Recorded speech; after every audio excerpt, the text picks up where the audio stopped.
and the ancestors are looking out for us. God haze is exposing them, man.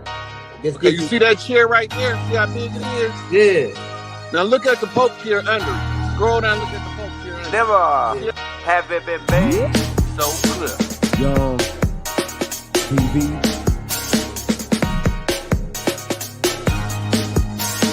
Young. We running the game right now.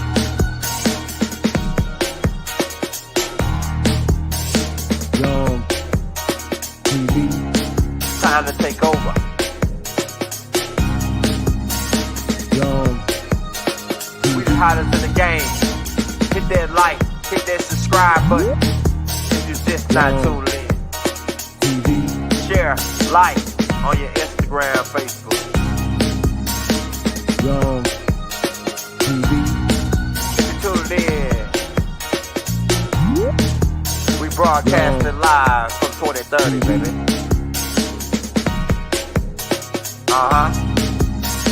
Young TV.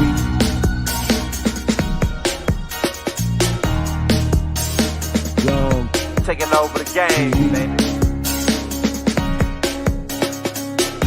Oh yeah. Young TV. Hit that like. Young TV. Get them likes up in the air, you heard me? Young TV. Ride by. Hotel Islam. Young TV. Assalamu alaikum. Flown lesson. Young TV. Hit that like. Pickable. We don't forget nothing. We don't forget nothing. Telling you, bro. Look, telling you. Hey, y'all. So people won't do a tape on, they say you did a tape on how women cast on men.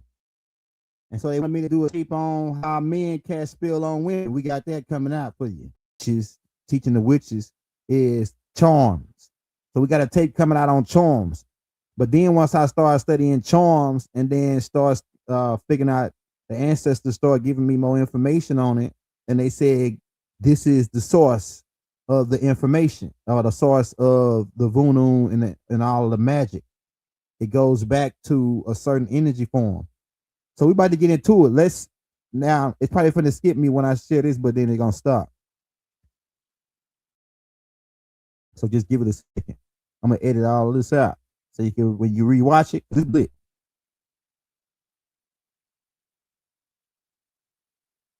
Hit that like, hit that subscribe button. Now let me roll that first video for you. Now, like I said, before I roll this first video, because it won't let me share my screen and show you the slides that I got, but it's gonna probably take a second to load up. But you have airbenders. My airbenders are your my Aquariuses, my Libras, and my Geminis. And then you have your ground benders, your earth benders, which are your Capricorns and your Virgos. Then you have your fire benders, which are your Sagittarius, right? And what's the other? Aries. And it's one more fire sign. You got the Aries. Hold on, let me get to the text. Aries, Sagittarius, and the Leo. Look at it, Leo, right? And then you have hold on, let me fix my headphone. Just say, about to get it. Let's do There's it. a little ocean right there. Go hard, bro. Kick up. Your hands is up here, but the wheels is down here. Yeah. Do that one more time, but when your hands are down, relax. Yeah, there you go. Don't say no. Wait. Yeah. That was good though. That was good. You strong. Huh? Can you stop him? Hold it. They almost. There you go, champion. You better go, bro.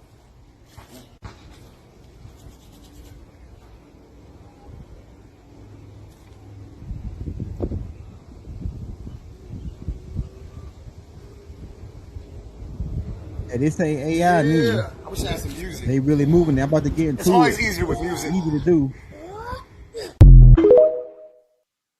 So this little boy and his daddy found out that they were airbenders, and they found out how to tap into the energy to start practicing. See, the reason why we ain't good at it as we supposed to be is because we stopped practicing. Our curriculums over here, the schools over here, were set up before the Rockefellers to train us on how to do these different things. And the main energy that we're about to get into, I wish I could slow my slide, but the main energy that we're about, yes, airbenders, Geminis, Libras, and Aquarius. The main energy that's behind all of this is the Chinese refer to it as Qi. As Qi. I'm about to get into it, right? In ancient Kemet, we refer to it as the Hua, right? The creative force and will, right? So it's different names for it in different cultures, but the Qi is what's been made popular by the Hindu monks and the monks in China. And so this energy, everybody has this energy. It says, give me my money. Okay. Hey, everybody has energy, right? Everybody has a certain type of frequency that vibrates with them that you can utilize, whether you're an airbender, firebender. We're about to get into it. Another thing that plays a part in this is telekinesis. Telekinesis is the way your power of your mind to be able to move certain objects. We're about to get into it. Go ahead and roll that next clip. Peace and chaos. Hey, if you got children, hold on. Here we London, go. what This you one right doing? here.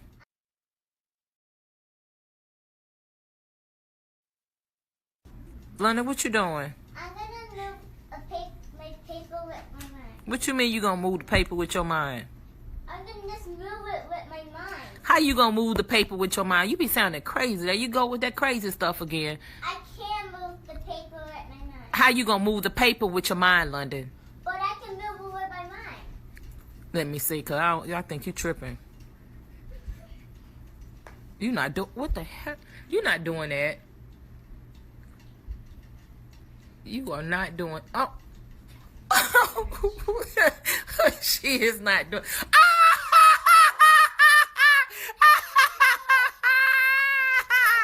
Oh my baby! Oh, that's scary. Oh no, Paper. no, I know. No, I can't do this. I can't do this.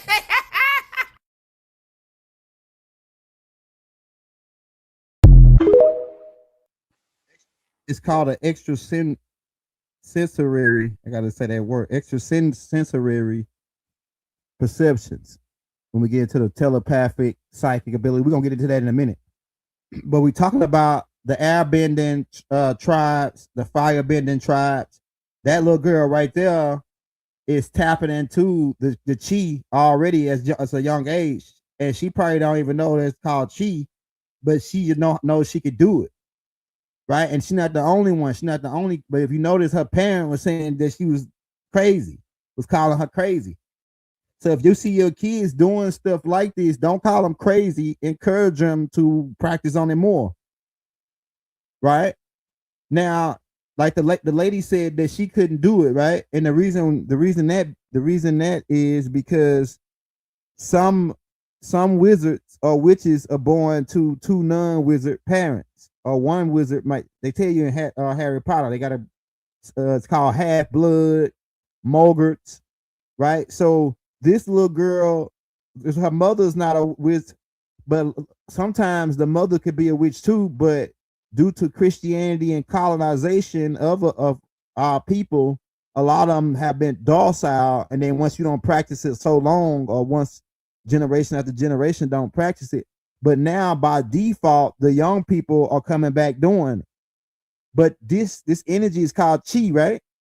And it's pretty much the basis for the stuff that you see in the when you get into all the rest of the magical abracadabras and all these other magical terms they use. It's the basis of it is coming from the chi, the hoa, the who energy, right? The creative force and will, right? All right. So let's get into some more. Imitate fast. About to get into this. Step into your knowing that it's possible. You don't want to believe. Don't believe. Know that it's possible. Yeah. Knowing that it's possible will amplify your toroidal field, your energy field, which everyone has an aura. It's the toroidal field. Every item has its own toroidal field. Okay. Every single item has that. Step into the knowing that it's connecting one toroidal field with another toroidal field, because on the level of quantum physics, nothing is separate from itself. Yeah. Once you kind of get into that, you can practice and start by how I started, because I saw Pitney doing it. Translation: Pitney is children, for those who don't know. Rub your hands together really fast until it gets hot. You then create an energy ball, and you see, I don't need to rub my hands together fast like that before, but I was doing it. You can check my other videos. I was doing it. I'm channeling right now, that's why it's coming through really fast. Breathe. Me just doing this, I can feel the energy building up. Okay, so don't just copy me. I started by rubbing my hands together really fast, but I just don't need to do that now. That's just a little bit over stimulating for me. So just doing this, I can feel the energy. You then want to play with the energy, create that energy ball in any way you feel is good for you. I also like to put my fingertips together and I move it, I separate it. You can. No, my phone. Fast as you can. There you go. I got a Glock with a switch in this bitch.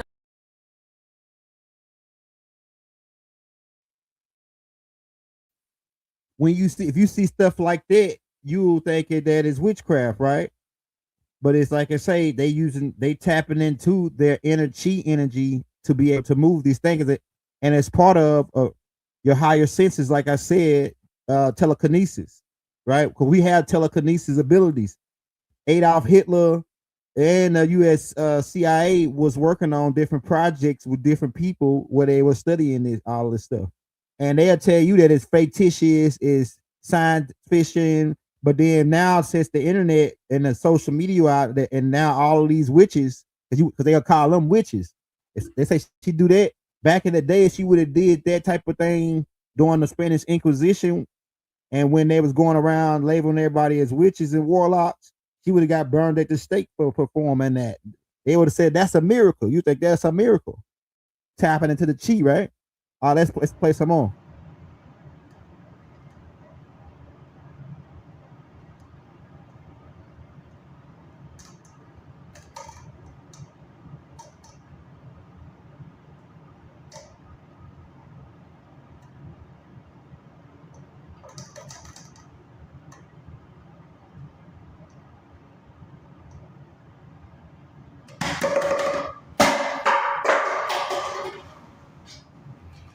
Bottle.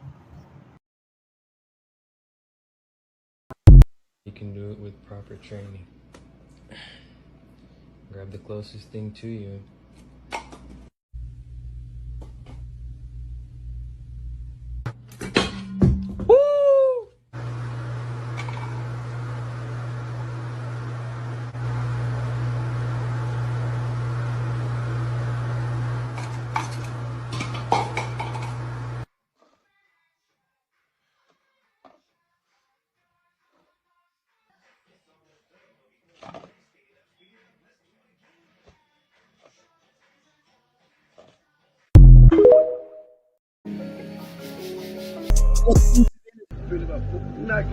You got bad. Wow.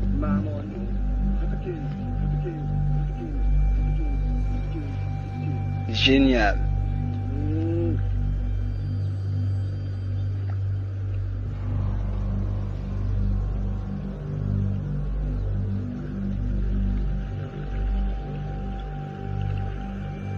This is real water bending right here, y'all.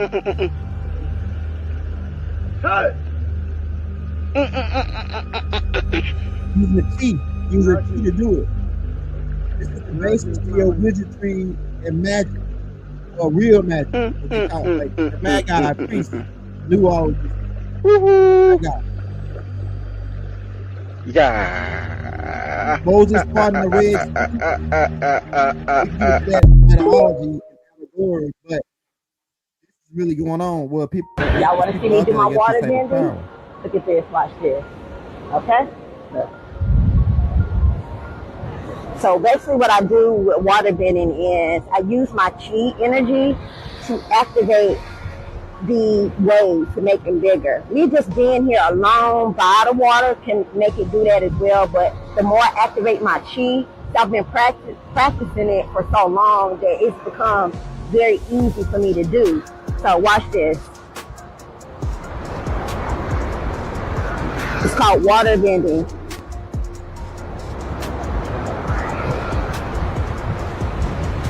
And watch how big these waves come in. Look. Do I think this is a game? This is real. I'm just using my energy, pushing it out, pulling it down from source into my body, through my physical body, to the waves, into the water.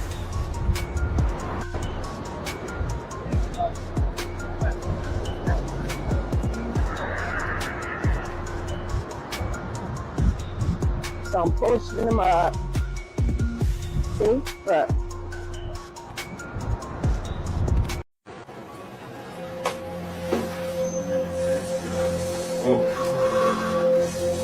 This fire bending right here. This is a old monk. Old monk doing it. The fire bending. Catching on fire. Luke Kane. Luke Kane in real life. Hold on, run that back. This Luke Kane.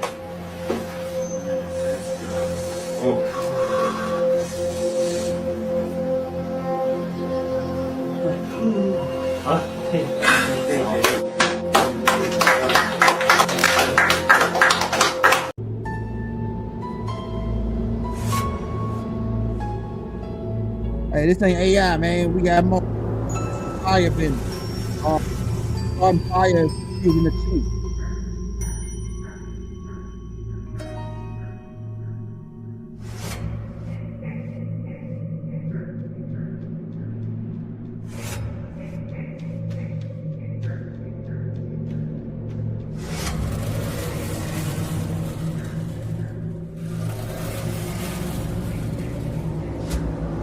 He pulling the chi energy out of his sacral chakra to ignite this paper.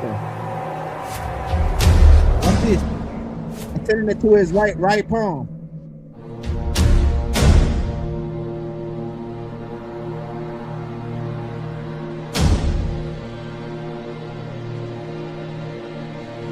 Look at that. Using the chi, look. It's another group of monks that live up in like the Antarctic areas, and they know how to they can walk around barefooted with just a robe on in the heat in the ice. It's because they know how to heat their temperature using the chi. They know how to keep their body temperature to a certain degrees. Also, they know how to use the chi to slow down their heart frequency where they can stay underwater like 20-30 minutes. Some of these monks, right? We got more for you.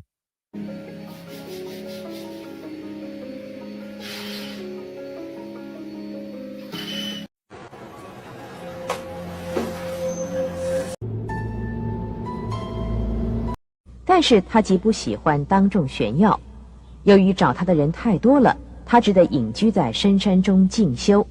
经我们再三请求，他只愿露上一手少林童子功。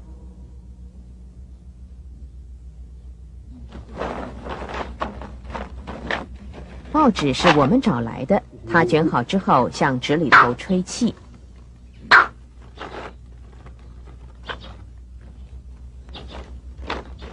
然后放在地上，向报纸运气。您瞧，待会儿神奇的事会出现。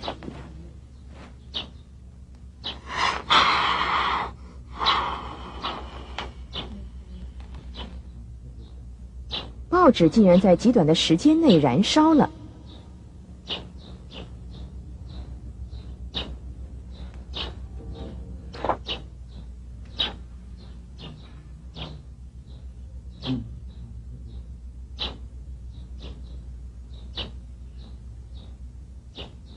少林童子功要怎么练才能练成？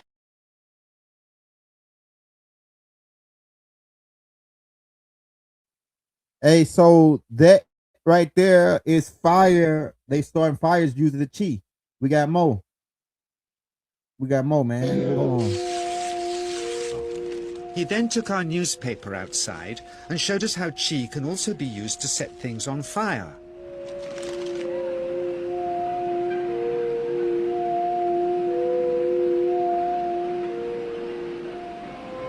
Hey, that Luke Cage still they showing Mortal Kombat is real, man. Sub-Zero, Scorpion, all of them. When he heard we'd shown this footage in public, he was very upset and refused all our future efforts to contact him again. As the years passed, we sadly resigned ourselves to never seeing him again. You can start fires without a lighter. Lord never You have did, that type of for power, by man. 1997, Out of he was your body. already... This man right here is a legend. I used to watch him on the internet a long time ago before YouTube was even popping. What he's doing is gathering energy to his sacral chakra and projecting it up through his arms. He's also using the art of imagination to direct that chi energy through his hands. Over here he's holding nothing as his hands are completely open, and over here he picked up individual pieces of paper towel. Now pay attention. Nothing in his hands. Now this is a form of psychokinesis. Psychokinesis is a broad umbrella term that incorporates telekinesis, hydrokinesis, pyrokinesis, and other forms of that. This can also include Reiki healing, or Reiki energy work. Using his left hand, he focuses the energy to the paper towels, in which you'll soon see it starts to spark and catch fire.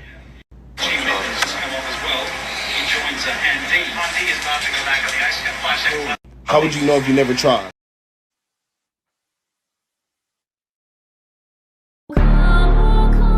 Watch closely. This footage was captured by a photographer traveling in China. You can see an elderly man walking on the ground, and suddenly he disappears into the earth. This magic is known in China as earth escaping technique or geography technique. It's one of the most basic spells in Chinese metaphysics. The earth escaping technique is different from the earth burrowing technique. The earth burrowing technique uses earth materials as a medium, grabbing soil and turning it into dust, then summoning wind to escape using the earth. However, the earth escaping technique allows the practitioner to move freely underground, like a goldfish swimming in water. This technique is not just a means of escape.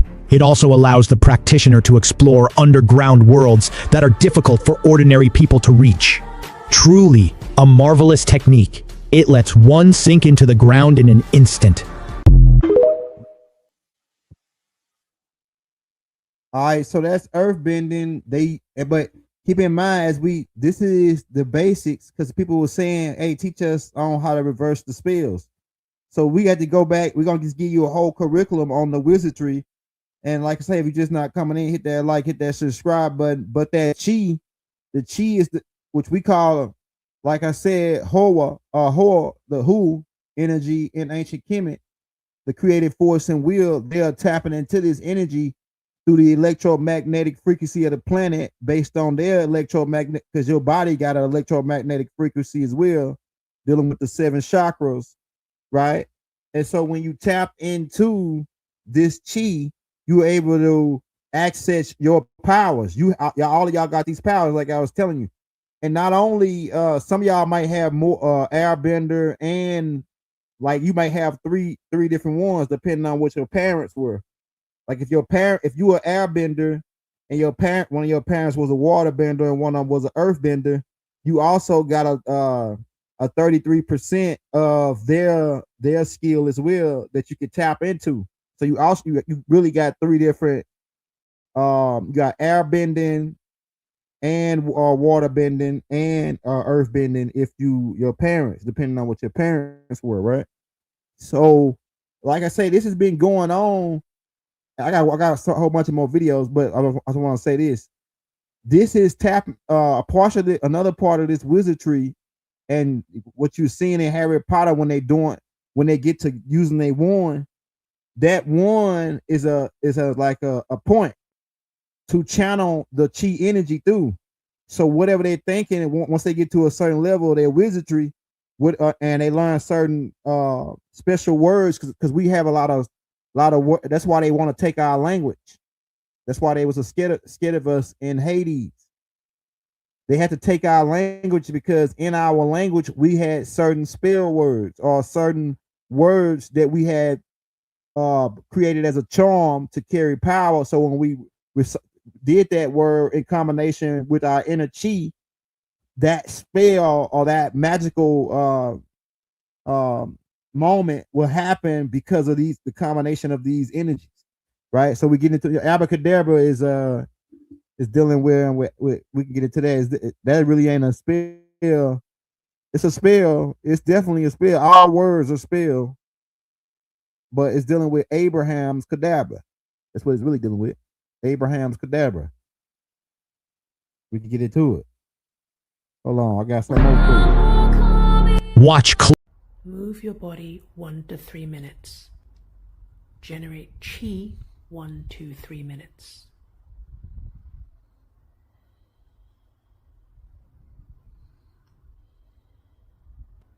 Swing your arms 1 to 3 minutes. Generate wind by being the wind.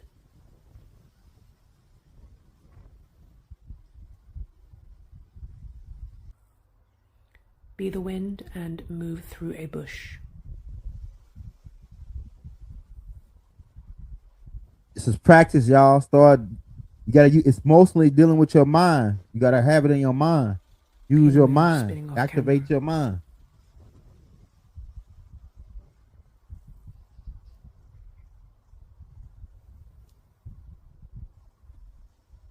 Practice 20 to 40 minutes.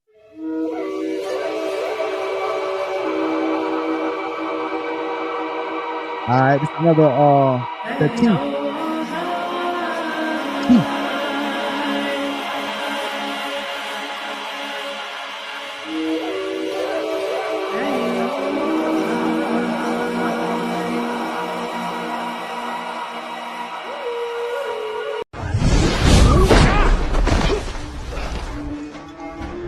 I'm Liu Kang from the Shaolin Order of Light, from the temple.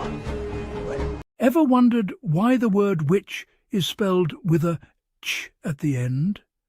It's not just a quirky twist of the English language. The roots go all the way back to Old English, Wicca for men and witchy for women.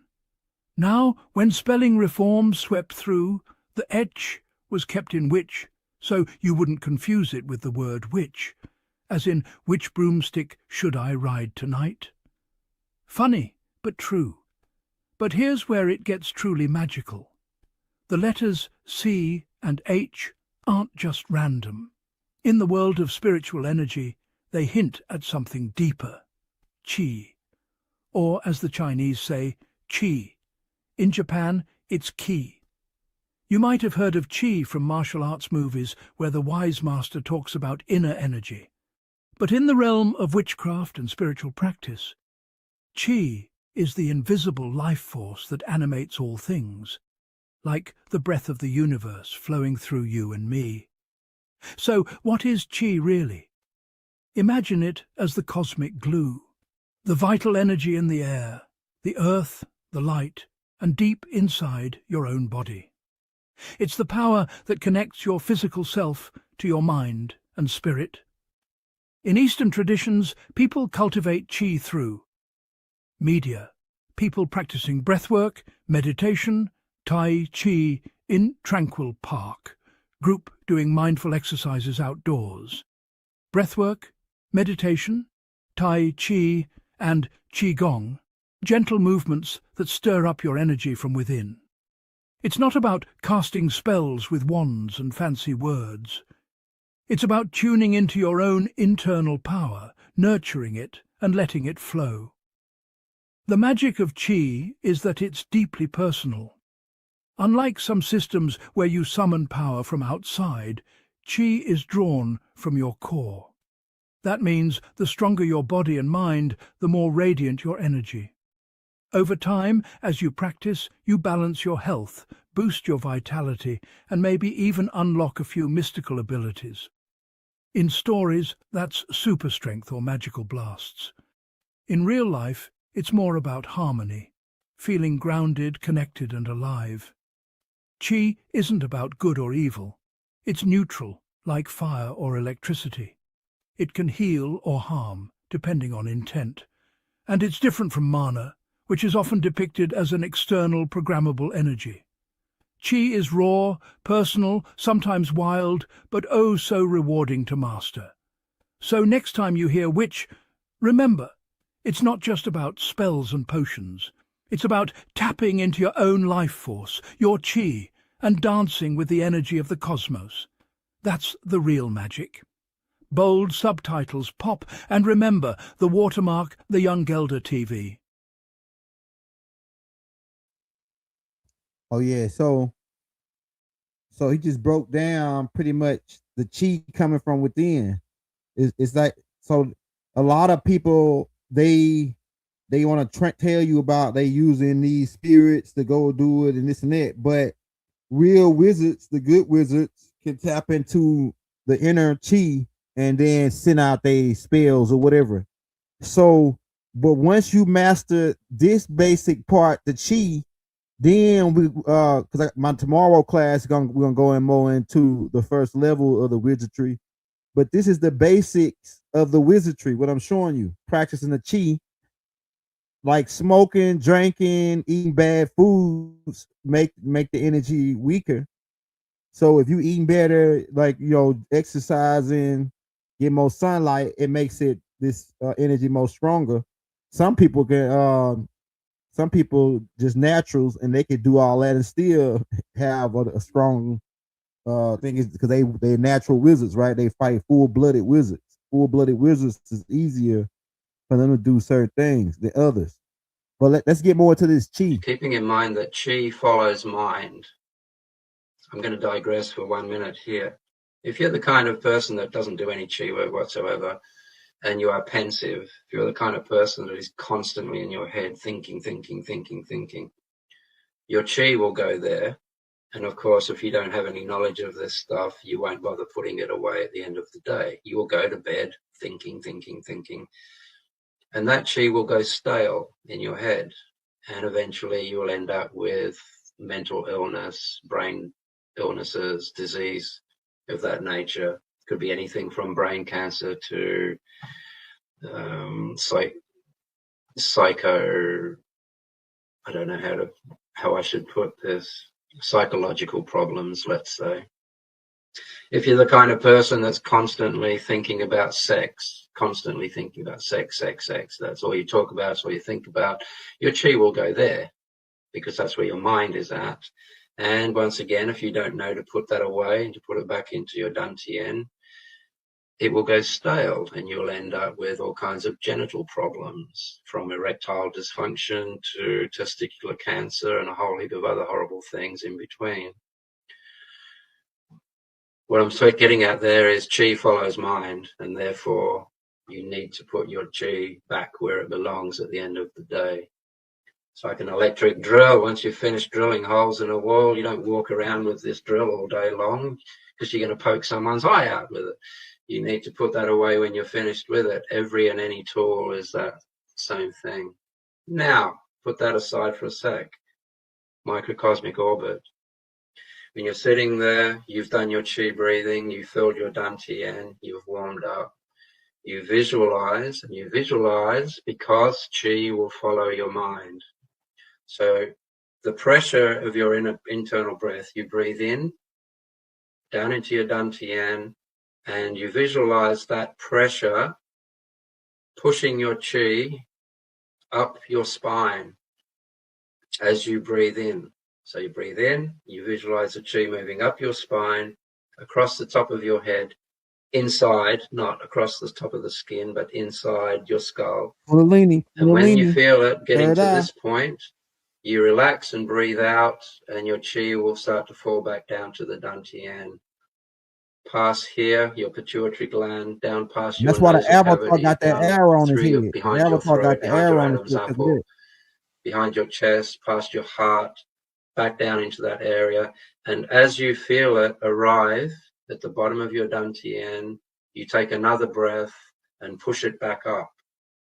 Then you breathe out and allow it to fall down the front. That's the microcosmic orbit. It's going around your body.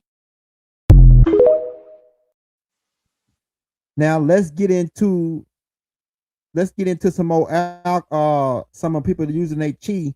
Some people don't even know what it is, but they just know, I can do this, right?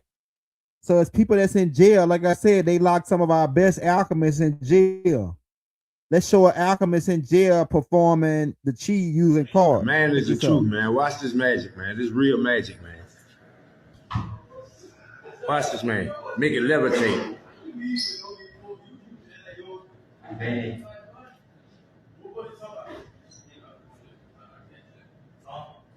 There's no fucking way.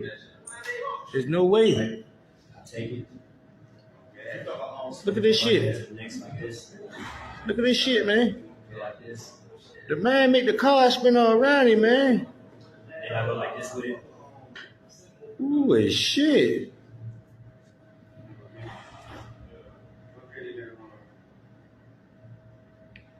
There's no fucking way, man.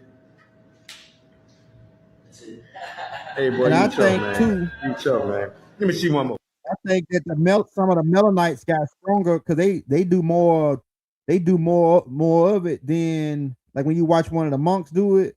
They start a fire, and some of the monks that's real trained, they do like a little stuff, but it's brothers and like Nubian sisters and brothers that don't even got no training. Like that little girl, she just said, I could do this, and then just because she believed she could do it or thought in her mind, and she started practicing it, and now she can move the paper. It's like it's a lot going on. Let me play this, man, because this is interesting about the precognition thing. About if they say tell you something. Hold on, let me find that what she said. This was interesting. It might come up as we go. It was an interview with this girl. Is that it right there? If you tell people they have diabetes, their bodies will start behaving as if they had diabetes. And I'm not saying that's her specific research. I'm saying this is the umbrella that it falls under. If you tell people that they're old and that their bodies are going to deteriorate, their bodies get old and deteriorate. And there's a tremendous power of the mind to be able to modulate physiological processes, immune properties, things that we previously did not think the mind would have control over like that. And some people might say, well, if there's premonitions of all these things, why aren't there premonitions of positive things? There actually is an answer. The notion is that when there is distress, when there is tragedy, it vibrates at a different frequency, so that people who are picking up on this are picking up on something somehow. There's a disturbance in the force. There is a disturbance in the force. There is something that has a quality to it that draws attention in ways that, like, I have a premonition you're going to order ice cream. It doesn't. So it's pretty much mind programming, and they were studying this in the CIA and Hitler. Right? But you saw how when the little girl was ready to move the paper, her mama said, no, you crazy, right? So telling somebody they crazy so many times, they become crazy. So you got to watch what you say to your kids and watch what you say to your loved ones. And as far as like telling them what they're going to be, and especially if it's a negative connotation, because it's a certain part of the brain that can accept it, and then it'll pretty much create a whole paradigm around it. But let's get more into this. It's about to I just shattered his energy fields. What I did with my psychic energy. Now you're strong. What I did is I played with your energy field. Your energy field, your aura out here. Raise your arm. You test strong. I'm playing with your energy field. I've just shattered your energy field and you can't hold your strength. I realign your energy field and you're strong. You with me? Sir. Okay. Now I came up in front to align your energies. But if I come up and back, you're weak. If I go down and back, you're strong. So it's telling you the energy is going around your body, not just up and down. You follow what I have? Yeah. So you know martial arts? Yes, sir. Doing all this stuff, they're not saying, "Hi, Stevie, have you had a good day?" They're trying to mess with your energy fields. You get charged in a court because you're a battery. And when you get charged, you sit in a cell, a battery cell, because you're a biological battery. If that guy's one hand can misalign your energy field and weaken your body, now imagine the clothes that you place on your skin, fake polyester clothes. The devices we use every single day. All of these things are weakening our energy field, which weakens our health and our body.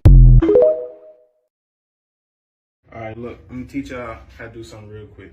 Teach y'all how to use the energy in your hands. All right, so look, real easy. First step you're gonna do like this, squeeze your hands 16 times, right? About 16 times, then you flip it over 16 times again, right? After you do that, you just, boom, simple as that. And you keep doing this until you feel like, it's gonna feel like two magnets going against each other, like two opposite sides of the magnet, you feel me? Or like you playing with some slime type shit. But you can feel it though, you're gonna feel what I'm talking about, right? And after you do that, some more tips to, so you can feel a strong connection with the shit. You know, like your element that you strongly connected to. Like for me, it's water, so if I go by like a lake or something, I can feel it better. But that's not tip. You don't really gotta do all that shit. That's extra. But like I said, just do this. You may get it on the first try, you may get it got down a week later, it don't matter. Whenever you get it, you feel me? But just do that, then, yeah. And then with that, you can like, you know what I'm saying? You can do anything with that.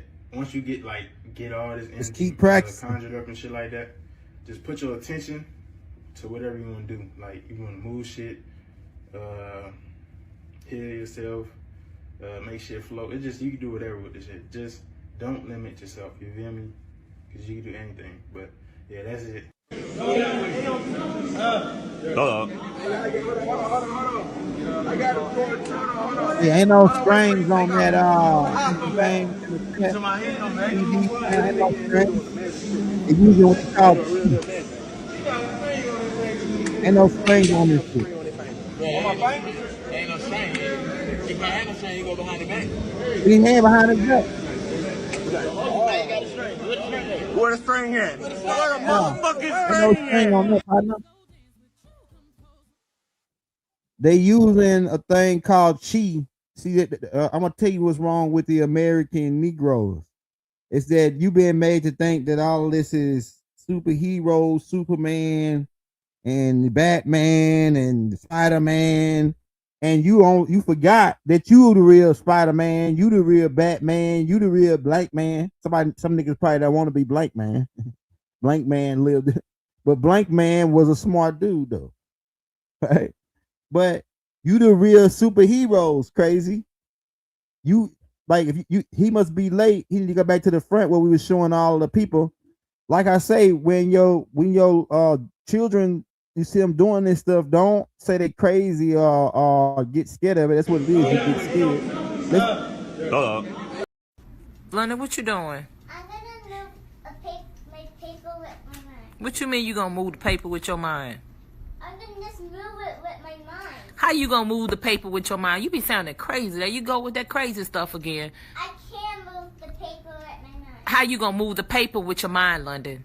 But I can move it with my mind. Let me see, cause I think you tripping. You not do what the heck? You not doing that. You are not doing. Oh, she is not doing.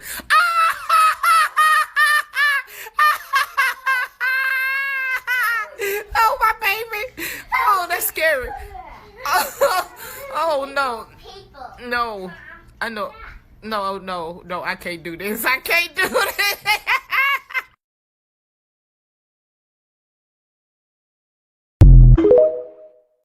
All right, look, I'm gonna teach y'all how. A person from Argentina who's been... Telepathy is real. It's your girl, go. A person from Argentina who's been scientifically studied many, many times. He has the ability to put his hands on a table and lift or levitate that table with his feeling frequencies. We're trying to demystify it. First, Ariel blends with the table, blending his energy, his feeling attention with the table in order then to move it. You see, sometimes when the cameras get turned on and everybody's watching, that ability doesn't work. It doesn't always work 100% of the time. As you'll see in this episode, in the beginning, when Ariel goes to move the table, it doesn't work. Telepathy is real. It's your girl Golden Moon, and real quick, I want to talk about telepathy. What is telepathy? Telepathy is nonverbal communication using our minds and our emotions. So to some degree, we all have the ability to send out and receive messages from people, especially our loved ones, the people we have our hearts open to, our friends. We have a very strong telepathic connection with them. And the closer that you are to somebody, the stronger the signal is as well. So it's so important to become aware of our thoughts, because when we send out messages, or when we're thinking of somebody, and let's say we're thinking of them negatively, let's say we had a disagreement or a misunderstanding, and when they come across our minds, we get upset, we get irritable and angry. They can literally feel that energy. Now, they might not know it's coming from you, but to some degree they might feel bad or not so good. Like their energy changes up a little bit because they just received some energy from you. So we have a duty and a responsibility to become aware of the things that we're thinking. The solution to this, like, there's no real shortcut to practicing telepathy. You have to practice becoming aware of your thoughts. So with that being said, of course, like meditation and, you know, sitting in silence and things like that can help you become aware of your thinking. But what you can do is always send out love. Even when you and two people are not in agreement, just send them out love. That's the best thing you can do, because you're going to get that love right back. So always remember to send out love, going to get back. So do it genuinely, of course. And with telepathy, it's a practice. It's because we're constantly receiving and sending out images all day long. And we can pick up the energy and the pictures and the images around us from the community, the people in the stores, the restaurants. So that's why it's so important for us to just become aware of this. And when you wake up in the morning, observe your energy. Think about this. In the 1930s, which is damn near 100 years ago, a guy studied the top 500 most successful people of his day.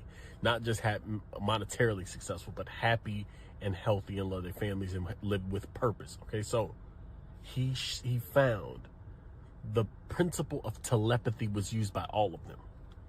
Now, this is not the same telepathy where it's like, I'm going to read your mind. No, it was they were so focused and they were so dialed in that their brain frequency traveled through the field of intelligence that was found by Max Planck, the father of physics, a long time ago, and connects to other people's brains that are in the same frequency, causing them to move toward each other to create whatever it is that person's been thinking. This is how businesses are created, relationships are created. This is why people seem to be lucky. This is why people seem to be more fortunate or less fortunate. This is where that comes from.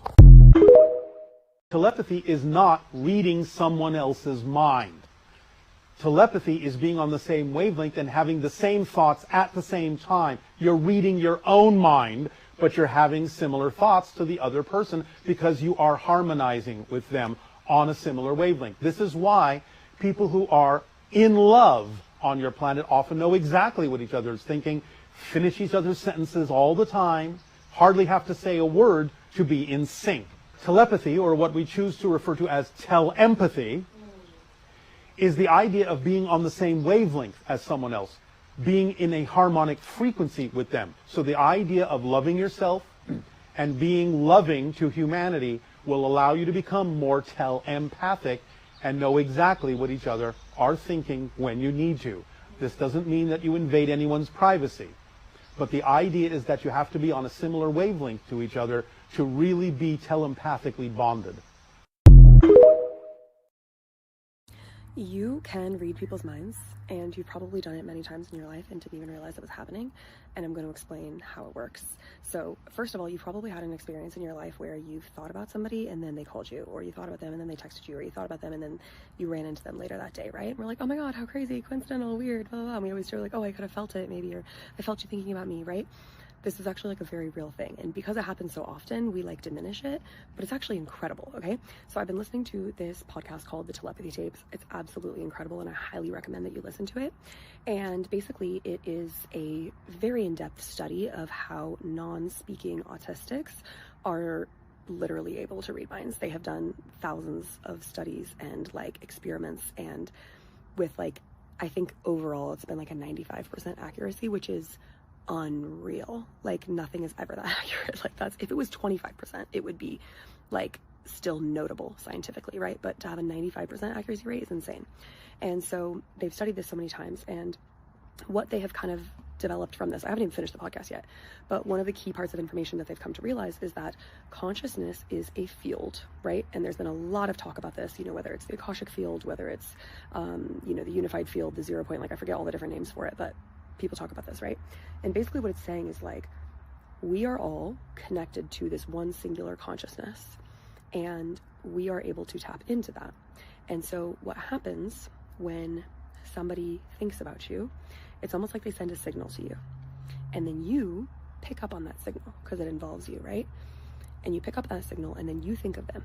So you think that this just random thought popped in your head, right? But that thought came from them thinking of you, and then they show up. And so this happened to me this weekend. I was at a music festival in a different state, and I knew that someone I knew from my home was going to be there. And all of a sudden, they popped in my head. And I was like, oh, hey, I wonder where that guy from Boise is. And I said this out loud to my friend. And then I turn, and he's right in front of me, and he's literally walking toward me and had already seen me. And he was actually filming it, like he's a video of the moment where I was like, oh, hey, what's up? And I was like, holy shit, that's so crazy. Like I thought of him, and then I thought about it and everything that I've learned from this Telepathy Tapes podcast. And I was like, oh my God, he saw me and he thought of me, and he goes, oh my God, there she is. And he pulls out his camera and starts filming me to get my reaction. And then I go, huh, I wonder where he is. And then he's there because he sent out the signal of thinking of me so strongly. And I was able to tap into that and pick it up, and it popped into my head, right? Like that's what. So that's the first part of it is the telepathy, the extra sensory perceptions of the higher realms of thinking. The first part of it is telepathy, which we have this, and like I say, like they just explained, a lot of this is going on to y'all. A lot of these different scenarios are happening to y'all, where you're thinking of somebody, they pop up, or where you're thinking of somebody, they call you, or where you're thinking of some on the radio and then they play the song on the radio. It's because the wavelengths, it's different wavelengths that's going through the air, right? And so you can tap into, because how's that radio sending a signal to your antenna on your car? So your brain can receive a signal, and it also can send off a signal.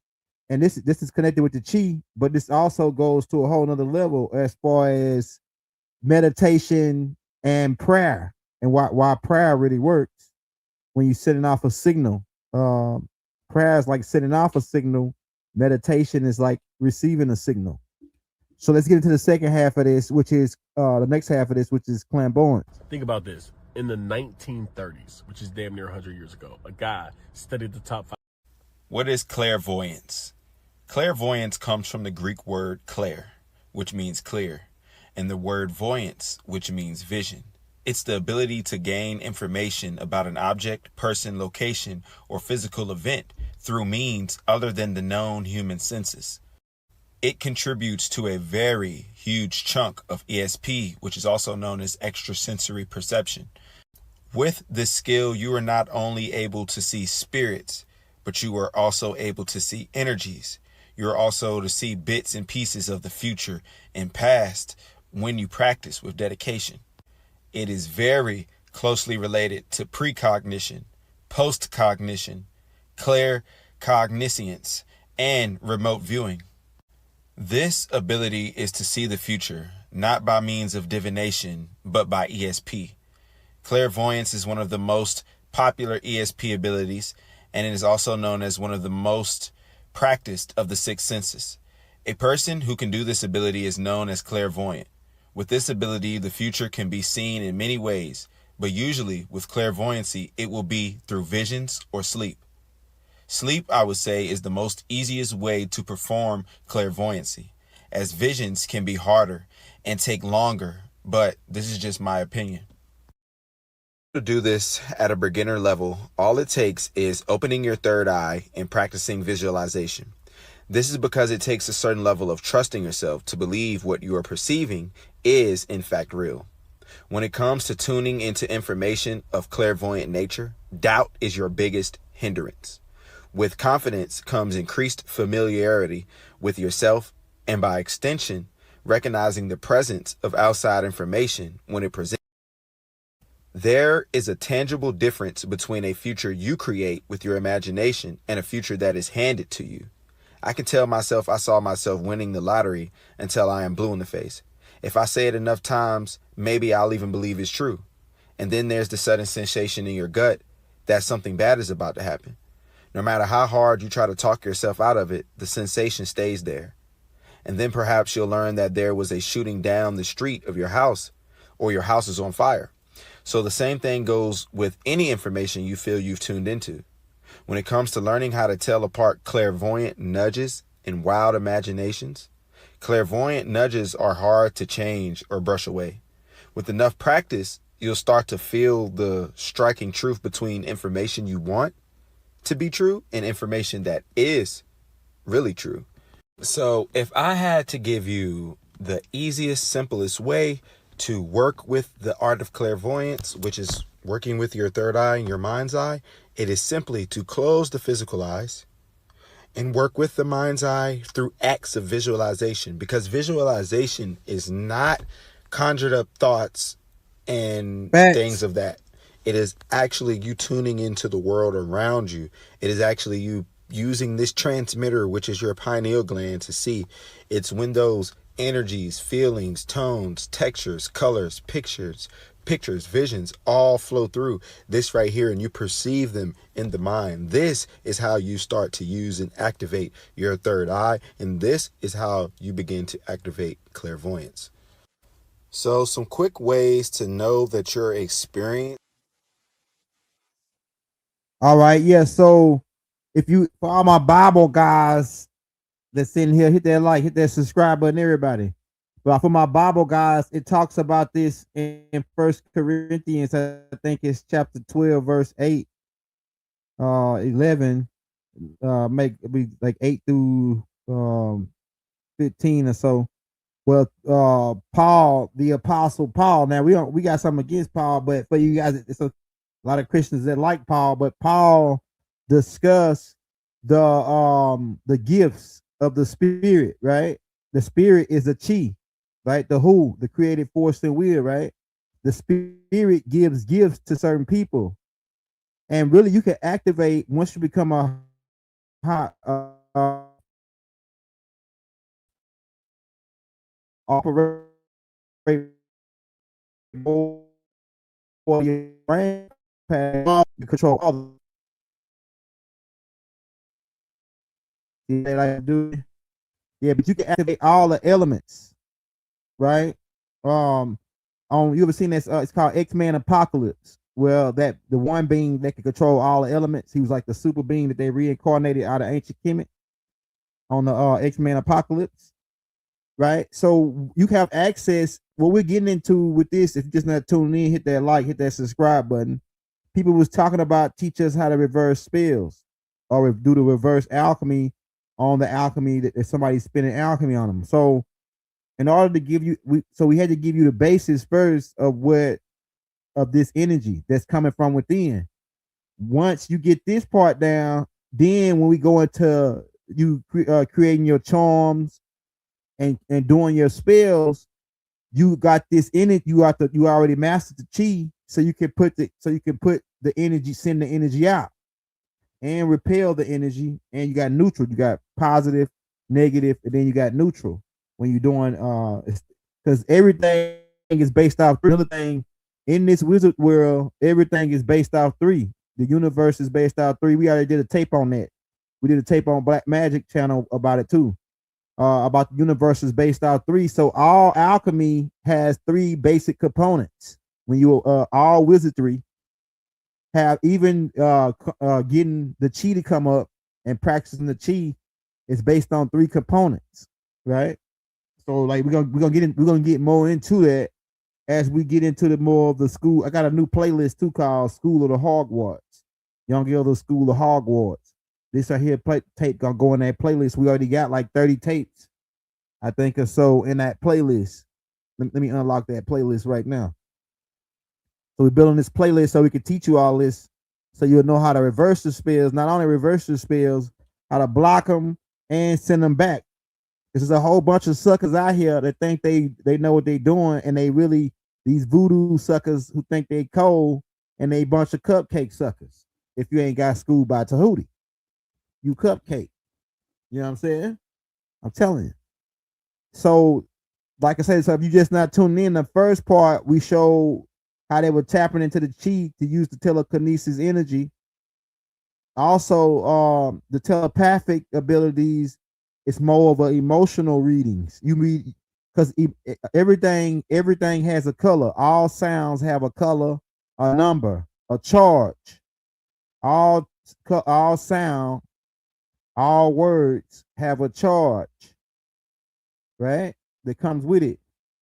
Meaning, some people say all the words carry power, right? Or sticks and stones may not hurt my bones. What it says, sticks and stones don't hurt my bones, but words will never hurt me. Have it go. You remember we used to say it when we was a kid, but that's actually a spell. That's actually a spell to repel things. We're gonna get into more of this, the higher the extrasensory things where they break it down: telepathy, psychic ability, remote viewing. This right here ring is a remote. I don't know if you can see this ring, but this is a remote viewing ring with the all seeing eye on it. This was I created this because you could create what you call charms, and you send your chi into the charm. Right, once you get that chi down, you send the chi into the charms, and you can create your own charms, whether it be for repel, whether it be for sending things out.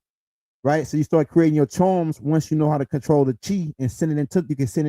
You can send your energy into inanimated objects like dolls, and this is what we get in. This is what we're gonna get into, the voodoo dolls and all that. Right, they're using the chi and they sending a certain energy on the voodoo doll to animate the energy in order to send out whatever to their target. They call them targets, right?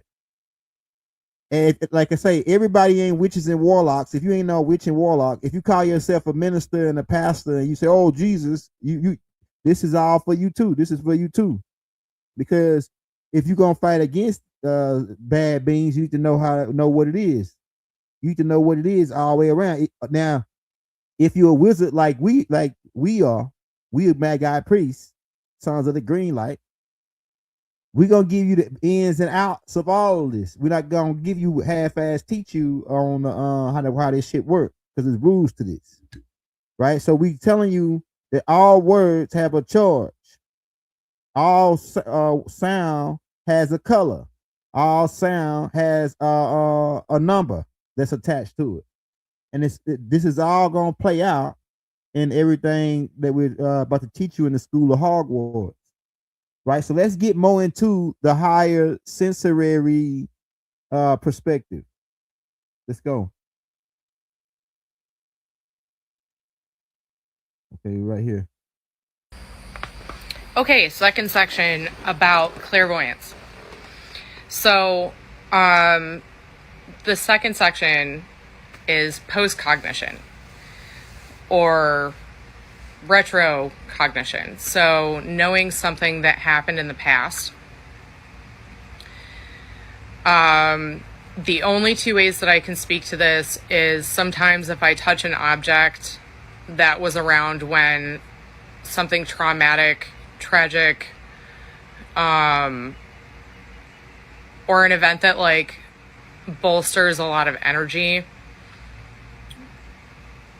I can touch that object and I can feel the energy from it, but I'll get visions of, like, I'll be able to see in my head, like, what had happened. Sometimes I will just be at a place. Sorry, I gotta put my cigarette out. Hashtag not all psychic mediums are super pure and, like, all love and light. Sometimes I'll just be somewhere and I'll be able to kind of see, like, in my head what it looked like in the past, what it looked like during a certain event.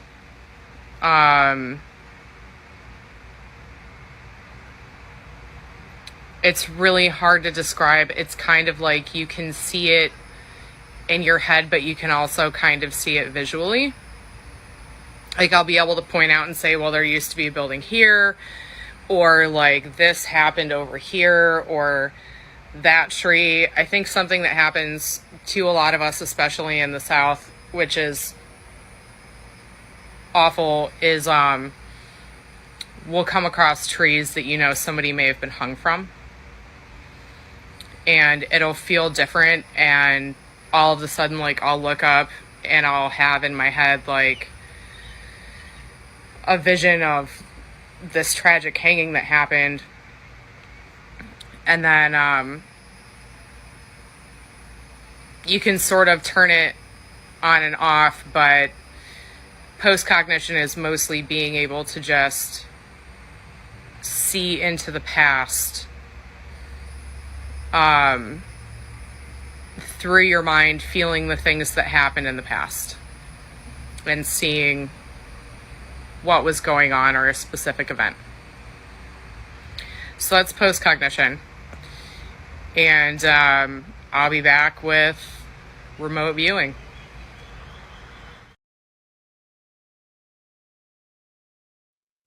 Yeah, we about to get into remote viewing. Like I said, if you're new to the channel, hit this hit the like button. Hey, shout out Dark Voodoo Goddess. Right? So what we're doing is we're about to get ready. We got a series of tapes out coming out, Dark Voodoo Goddess, and we're about to get ready to reteach. The ancestors gave us the green light to go ahead and reteach everybody our shit so we can start using it again and kick their butt up out of here like we did in Hades. Right? But like I say, this tape right here is the basics. We're giving you the basic, showing you how to utilize the energy within the chi to bring out your spells to make them stronger. Right? So you can really direct that energy. Like this ring right here, because the suckers out here trying to send spells at the young elder, but this ring right here is it's a charm that I created using chi, and it's a shield. You probably can't see the symbols on it, but if you sending some alchemy towards me, this right here gonna send it right back towards you. So whatever you send it towards me is gonna do it to you, right? And it ain't gonna even hit me, right? Because we at war right now in this alchemical voodoo world against the other guys. That's who we're calling because they look like us, but they ain't us. But they told us to practice. They told us to worship Jesus and all these other gods, right? And put and stop paying homage to our ancestors. And this is how they got us. This is why a lot of us still broke. So in these series of tapes, I'm gonna be teaching you how to do money spells, freezer spells, the shoe spell, where somebody on your job, they messing with you and they giving you a hard time, write their name down on a piece of paper. If you got their birthday, that'll make it even stronger. Fold it 3 times away from you, and then if you want to really add some spice to it, put some cayenne pepper and black pepper in there, and then fold it up and put it in your left shoe, and walk around with it. Our grandmothers and ancestors knew these things, and that's how they kept these evil suckers, these really lynch suckers, really a lot of them off their neck. And they used to get mad at our ancestors for practicing this, and we had to go underground, right? But we're gonna tell you how to do freezer spells and all that. So I think that'll be like the 3rd or 4th class. I already got one class pre-recorded, the one that's gonna break down, which is like the first second part to this. Then we'll get into charms, how to create your own charms. All these are charms. These are like you could use stones for charms. You can use pretty much anything for a charm. You can use dolls. Like I say, some voodoo priests use dolls, and they create a charm, and they send the chi into that energy. See the chi, and whatever that person's. If you got something that connect to that person, that makes it even stronger. That's more advanced wizardry. We're gonna get into that probably like on class 5 or 6. But in these first classes, like I say, we breaking down the chi and activating your extrasensories, because this is your witch power right here. Your witch power come from you being able to access these higher senses. And a lot of y'all are using all of these senses every day. Every day, you just don't think about, oh, that's what I'm doing. I thought of my cousin and he called me, or I thought of my mom and she called me, or I thought about what this person was gonna say when I was walking up to him, and then when I talked to him, they said exactly what I thought they was gonna say. That's because these are extra witch powers. Like I say, a lot of y'all, some of y'all are half bloods, some of y'all are full bloods. But we're gonna be training the full bloods, the half bloods, the mogurts. With the mogurts, they got other powers. Not everybody is a wizard, right? But once a certain amount of us start back practicing our shit, we've been getting done dirty. We've been walking around broke, and all you gotta do is do a money spill, right? And even me, I'm even guilty of not practicing what my granddaddy, everybody was already doing with all this stuff. So, but like I say, it's because we perish for the lack of knowledge. We perish for the lack of knowledge. And because they scared us into church and these other places and tell us that this was witchcraft, and when they doing witchcraft in the church, what you think? Lighting candles. The Jews light candles. The Jewish people, that's candle magic. The Christians drink blood and eat bodies. That's cannibalism magic.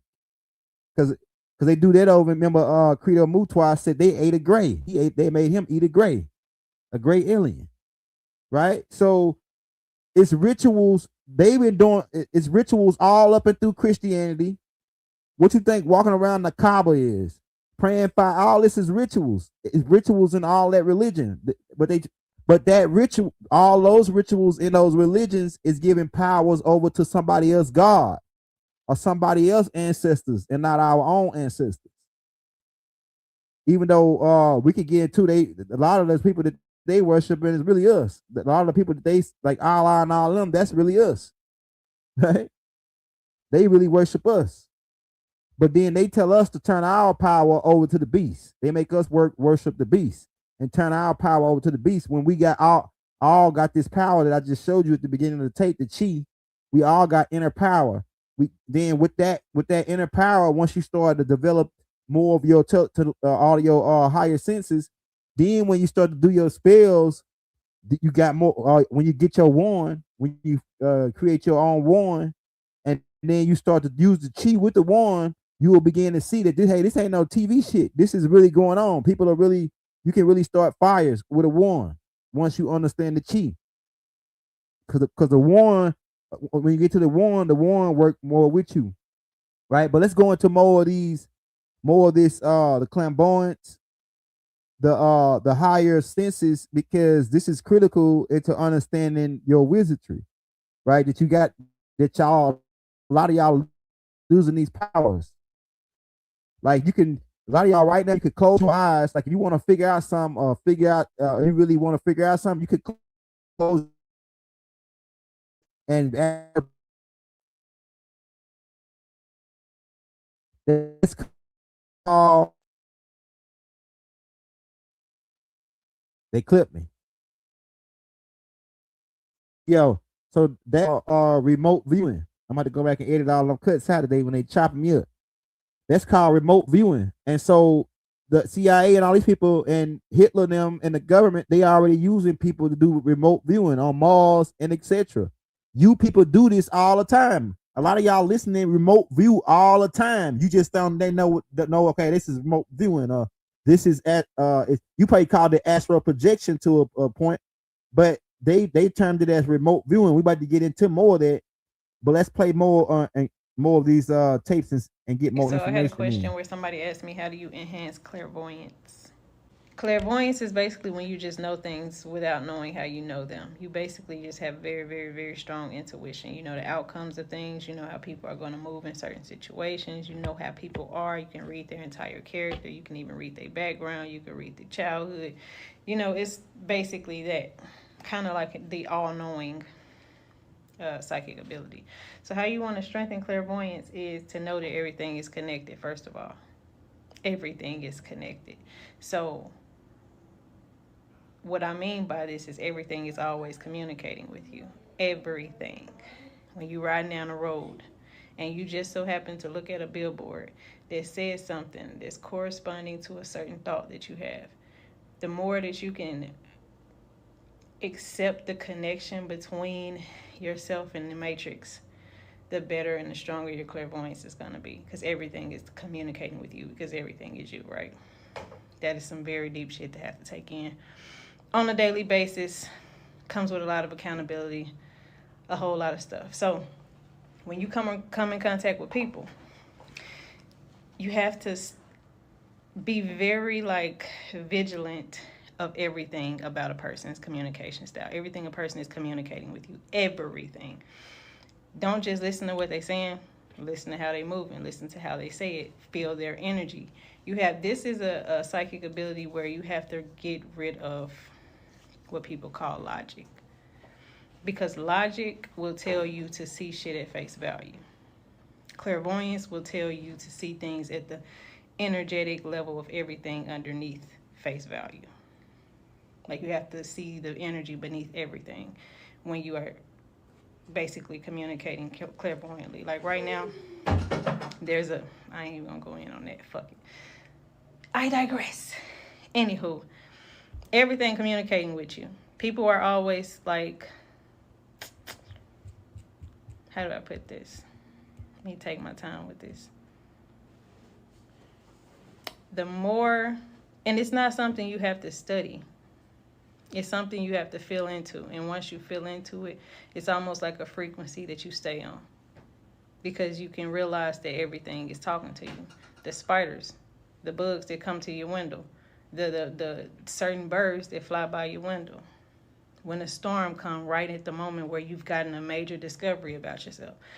This is all saying that you are the matrix. And once you realize that, Phoenix,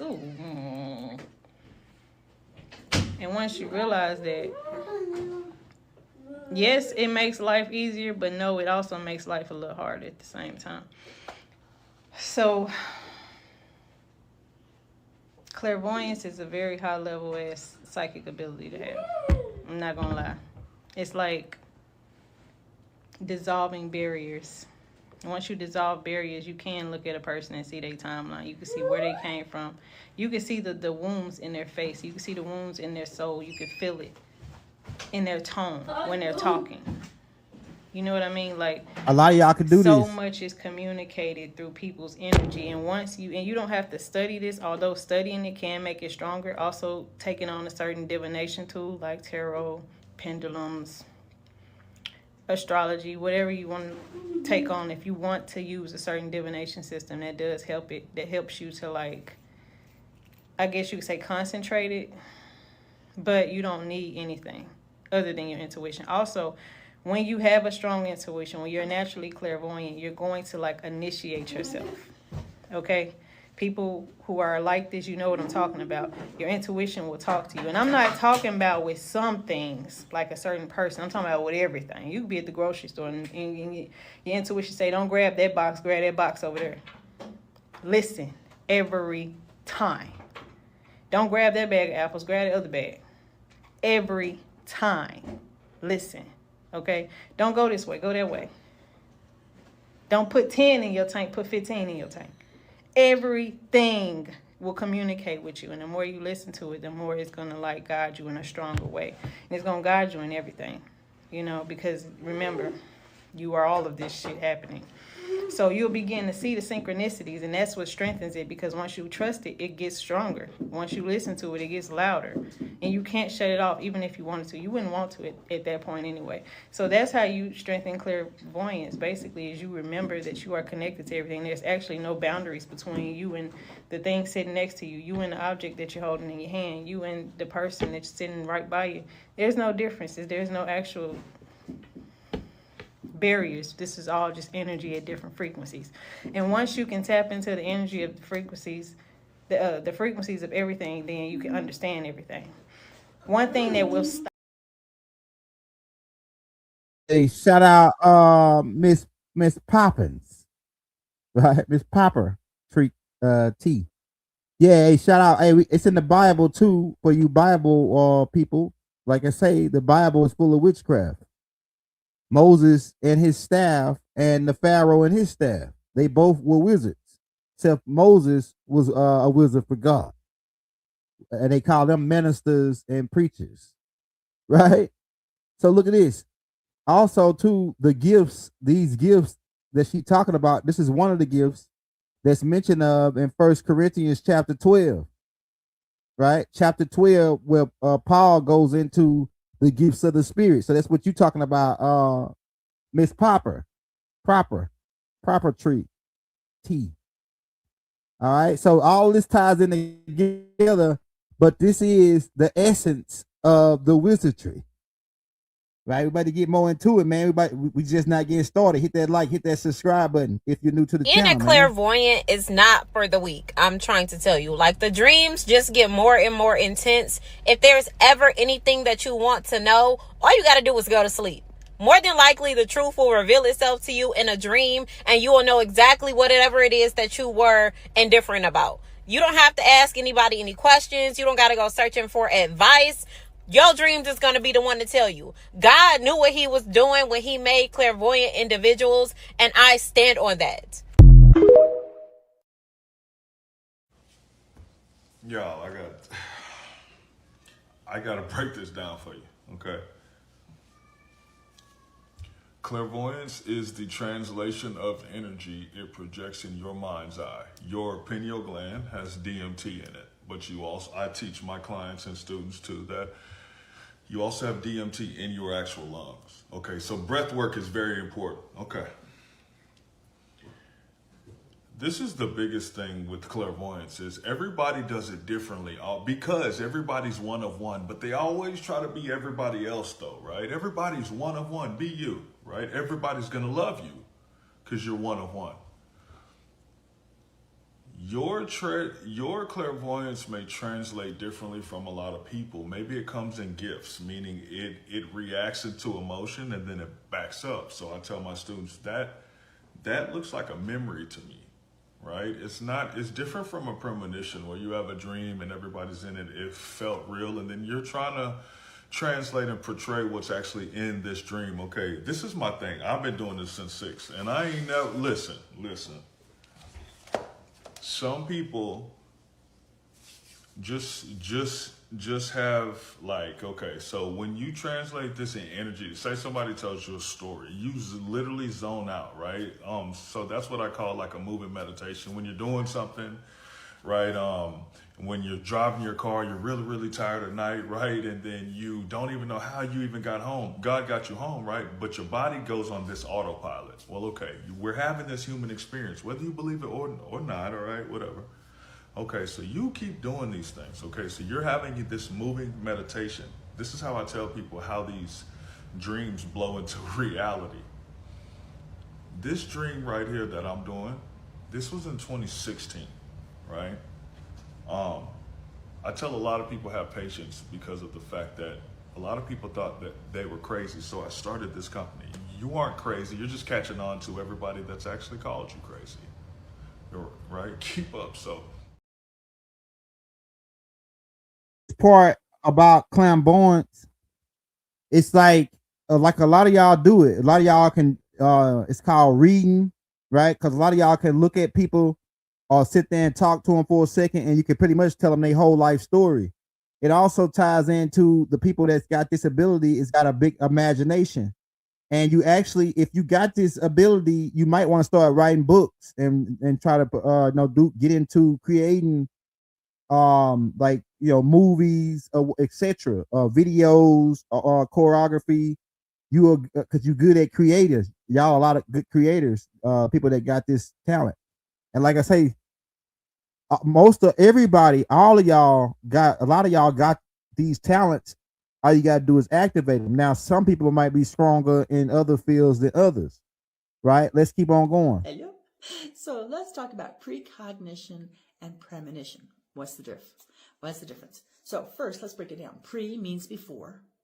Monition means a warning of impending danger.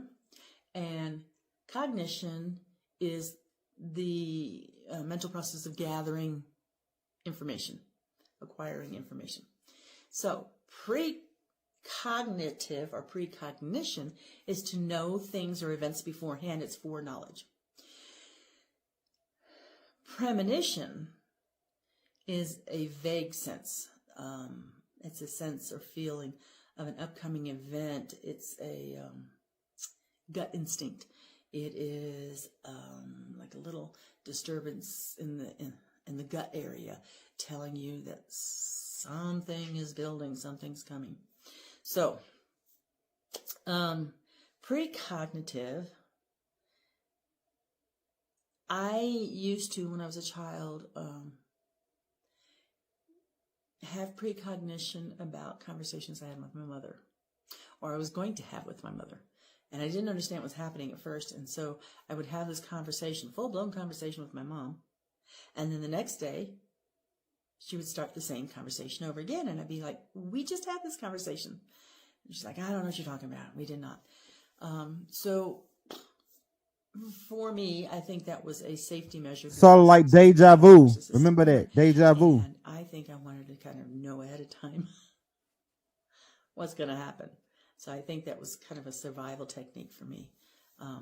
So I would have these full-blown discussions back and forth, and then I would have them again the next day, verbatim, except for me saying we had this conversation yesterday. So premonition is, for me, when the earth is building pressure to release, either doing a earthquake or a volcanic eruption, where you have this pressure building up and our bodies respond. And for me, it's an unsettling. It's not my stomach's upset, but there's an energetic unsettling. It's this feeling of some people get when it's about to rain. Not doom, dread, feeling of dread. And I may not know why or where it is. So pretty much what she gonna go into is the gut feeling and the first brain, like when your first mind, it's your first, they call it your first mind, right? Your first mind tell you, man, don't go down there, right? And then you don't listen to your first mind. Then you go back and say, oh, I should have listened to my first mind. Or when your first mind tell you, don't trust this person or don't mess with this person, and then you didn't listen, then you boom, you see what happened, right? So, that first mind, which is the gut, the intestines, which is the brain within itself, it's aligned with the Earth magnetic force field, and everything is on a wavelength. Every emotion is a wavelength or a frequency that's traveling through the air. And you can be, even with your children, when you around your children, you can feel when something wrong with your children, just like they say when you connected with somebody. And it also goes into another thing called the etherical cord, because they say that in order to do this telepathic thing, you connected with somebody you love, right? And usually you connected through an etherical cord. It's like etherical cords coming out of your body, right? And they could, once you say you love somebody, or once the emotions in your heart attach to someone, whether it be a relationship, children, mother, father, whatever, your etheric cord is attached to them. So you can telepathically send signals to them, and they can send signals to you. That's why a lot of times, oh, something wrong with my kid. Something wrong, I can feel it. Something wrong. And then you call your kid, and then, you figure out what's going on, or your parents, anything. So a lot of y'all That's happening to a lot of us too with it through the etheric card. That's another part of the telepathic abilities and being able to be connected with all of your loved ones. We'll get more into that too, like on class 2 though. All right, let's see what else we got. So precognition is when you know something is going to happen, or you know about something before it happens. So it's about a future thing. Like some might think of it as like reading the future. That's what precognition is. Precognition can come through in any clair that is available to you, that you utilize, that you're used to using. So it could be clairaudience. You could hear that like words about something that's going to come through. Get a message that way. You could just know, you're just like, oh, I just knew X, Y, and Z was going to happen. That'd be claircognizance. You could have a sense or a feeling about it. Like I just felt like that was going to happen. Clairsentience. You could have a vision, clairvoyance. Any way that you kind of tend to get psychic information, as long as it's about a future thing and it comes to pass, it could even be in dreams potentially, that would be considered precognition. Now this is something that comes through for quite a lot of people, but they tend to just like disregard it. They don't listen to it, they ignore it, and then they don't realize how often it's actually happening. So I have videos about this, but I would recommend when you get those intuitive messages or hits coming through, or visions or whatever it is, jot them down, put a note in your phone, put the date, put as much information as you can about the seemingly precognitive message that you received, and then track it, check back in, see what happens. You might find, oh, certain things kind of happened and certain things didn't, or like it was half right, or maybe it was all the way right, or when it comes through in this way, it's more right than when it comes through in that way. Like basically you want to track kind of all those different little nuances, which will help you understand how your intuition, your psychic gifts work for you, and then you can continue to hone those and really utilize them. Main thing we want to be careful with here is that we want to make sure that we have discernment around what is actually precognition and what is maybe just a projection or a fear or a hope or a delusion or something like that. So I talk about this kind of stuff all the time. That's more for other videos or trainings. It's much more in depth, but you just want to be considerate of those things. The best way to go about it is to just be curious. If you tell people they have diabetes, their bodies will start behaving as if they had diabetes. And I'm not saying that's her specific research. I'm saying this is the umbrella that it falls under.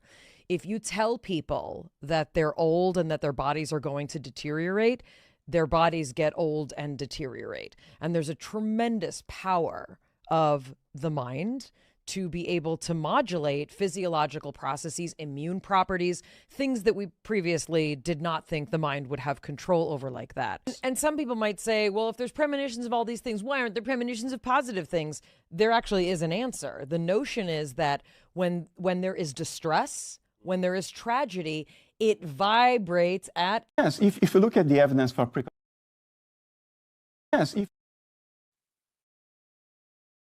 if you look at the evidence for precognition, one of the experiments that I found personally most compelling was the experiment of computers randomly choosing a photo to display to somebody sitting behind a computer or in front of the computer in English. We say behind the computer in Dutch. And the person is instrumented with electrodes to sense spikes in emotional activity, like skin conductivity, maybe even the EEG cap, depending on the particular experiment, the particular protocol. But the idea is the following. When you have an emotional response to something, these electrodes can pick it up. And their time resolution is pretty good. They can figure out exactly when you had that emotional response. And then a computer randomly picks a picture. And that picture can be a neutral picture. Flowers in a field, a building, two people kissing gently, or it can be an emotionally evocative. Okay, so far in our Psychic Abilities series, you've learned how telepathy.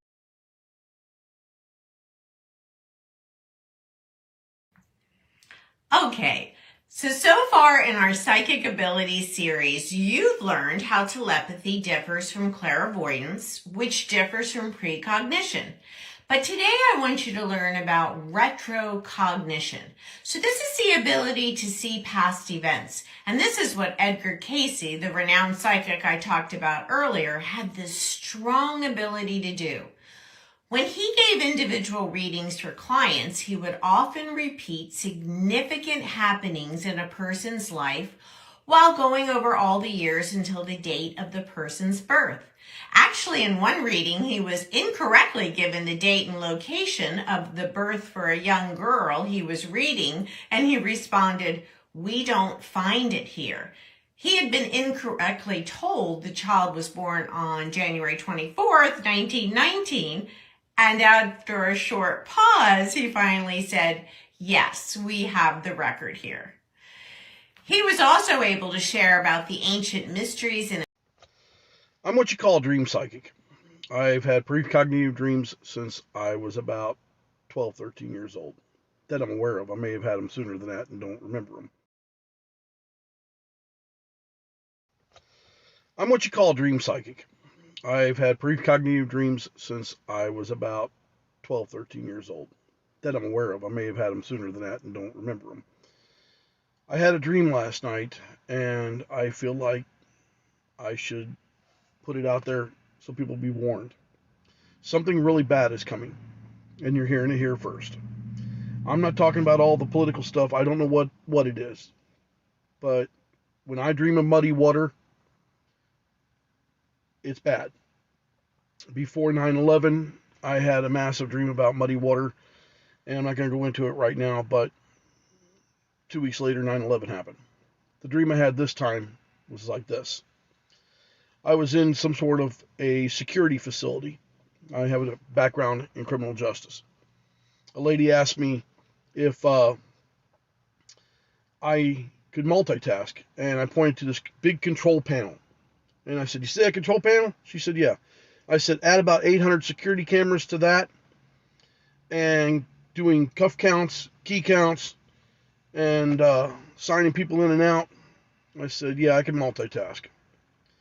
And then I went outside, and I found myself in the town of Park Hills. And I was starting to walk in, except the hills were deeper. The hills were bigger. And I was starting to walk up to a car parked up near to where, in the real Park Hills, there's a police station there. And I heard a roaring sound, and I heard people screaming. I turned around, and the sky was red. And muddy water was covering the whole town. It was just flooding the streets. It was flooding the buildings, and it was covering the sidewalks and the people. And it was coming from all directions.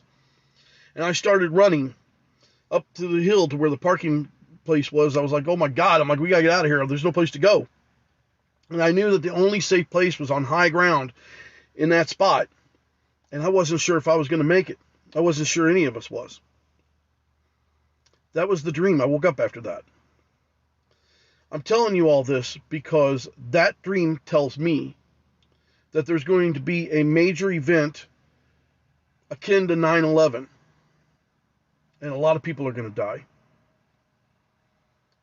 And you can laugh at me all you want. I am batting 100 on this. I've been having precognitive dreams for many years. And so if you know me, you know I'm serious. We'll see. Blessed be. According to the Akashic Records, what is remote viewing? And can you please give us a step-by-step process on how to do it? Please give us a breakdown. It's going to be to remote viewing now. On the next section, we're going to go into remote viewing. Somebody asks, what is you call a near-death experience? A lot of times, if you go back and watch this tape I just put out called The Book of Life on the video side, it breaks down those near-death experiences. Really, you are actually probably died. And what happens is because of the rules to this particular hologramic dimension based on a trilateral constitution, they probably cut and paste you from either the past or the future or a parallel world where simultaneously you exist, and they'll cut and paste you, and it appear like you almost died, but you really did die. You just got cut and paste. But like I say, if you go back and watch this video that I put out on the video side called The Book of Life, it'll explain and break that down for you right there, right? On that tape. We got more for you. According to the Akashic Records, This is what remote is remote viewing? And can you please give us a step-by-step process on how to do it? Please give us a breakdown. According to the Akashic Records, remote viewing is the soul's natural ability to project conscious awareness beyond space and time, to receive information, images, or impressions from a non-local target, a person, place, object, or event, without using the physical senses. It is not imagination or fantasy, but a disciplined way of perceiving through the non-physical senses of the higher self. Remote viewing works by tuning the human consciousness, especially the third eye and crown chakra, to frequencies beyond the physical world, much like a radio dial tuning into a distant station. When developed with spiritual integrity, it is a tool for healing, witnessing, and soul retrieval, not surveillance or control. Here's a step-by-step breakdown according to the Akashic perspective. Disaster 1. Enter the witness state, ego solution. Before any technique, your identity must shift from I am the one doing this to I am the one receiving. You become an empty vessel. This means calming your mental chatter, suspending judgment, and entering a neutral observer mode. This opens the intuitive channel. Activate your subtle body focus awareness in the center of your chest, heart, and between your brows, third eye. Begin gentle breath work or body scanning to awaken your energy body, especially the astral and etheric layers. This creates the electromagnetic field stability needed for non-local viewing. 3. Set a clear intent with integrity. Clarity is key. State your purpose. I request to receive truthful, clear, and compassionate impressions from target. I do so in service to healing and truth only. Akashically, intention is protection. Without spiritual ethics, remote viewing can invite distortion or interference. 4. Tune into the target. In classical terms, this could be a number, name, location, or event. But in Akashic practice, you request alignment to the soul imprint or energetic pattern of the target. Use visualization or symbols to lock in a photograph, coordinate, or even just the energetic essence. Then breathe, relax, and allow. Do not try to see. Allow it to arise like a memory or dream. 5. Receive impressions, not interpretations. You may see colors, symbols, feelings, words, or flashes of images, bodily sensations or emotional states, sounds, smells, or textures. Record them exactly as they come. Don't analyze them yet. Akashic remote viewing is receptive, not projective. Your job is to witness, not explain. Analysis comes later. 6. Close the channel properly. When the session ends, say aloud or mentally, I now release this connection with love and return fully to my own energy field. Breathe deeply. Ground yourself by touching the earth, eating, or moving your body. This is key to not carrying the target's vibration with you. 7. Reflect and integrate. After a session, journal what you saw, sensed, or felt. Then, only after all impressions are recorded, begin to reflect on meaning. Often layers unfold over time. Some images may not make sense until later. Bonus, what enhances Akashic remote viewing? Fasting or light diet, sacred space, temples, pyramids, nature, crystal grids, especially fluorite, azurite, and amethyst, celestial times like full moons or solstices, deep emotional healing. The clearer your field, the clearer your sight. Summary. From the Akashic view, remote viewing is not spying, it is soul sensing. It requires humility, practice, and ethical grounding. It is not limited to military techniques or gifted psychics. It is your divine right as a soul to access non-local perception, as long as you align with love, truth, and cosmic law. Yeah, so that's a good breakdown. She gave a good breakdown. She gave a good breakdown on remote viewing, right? We got more tapes that finna break it down and go more to on it. But it's a form of astral projection.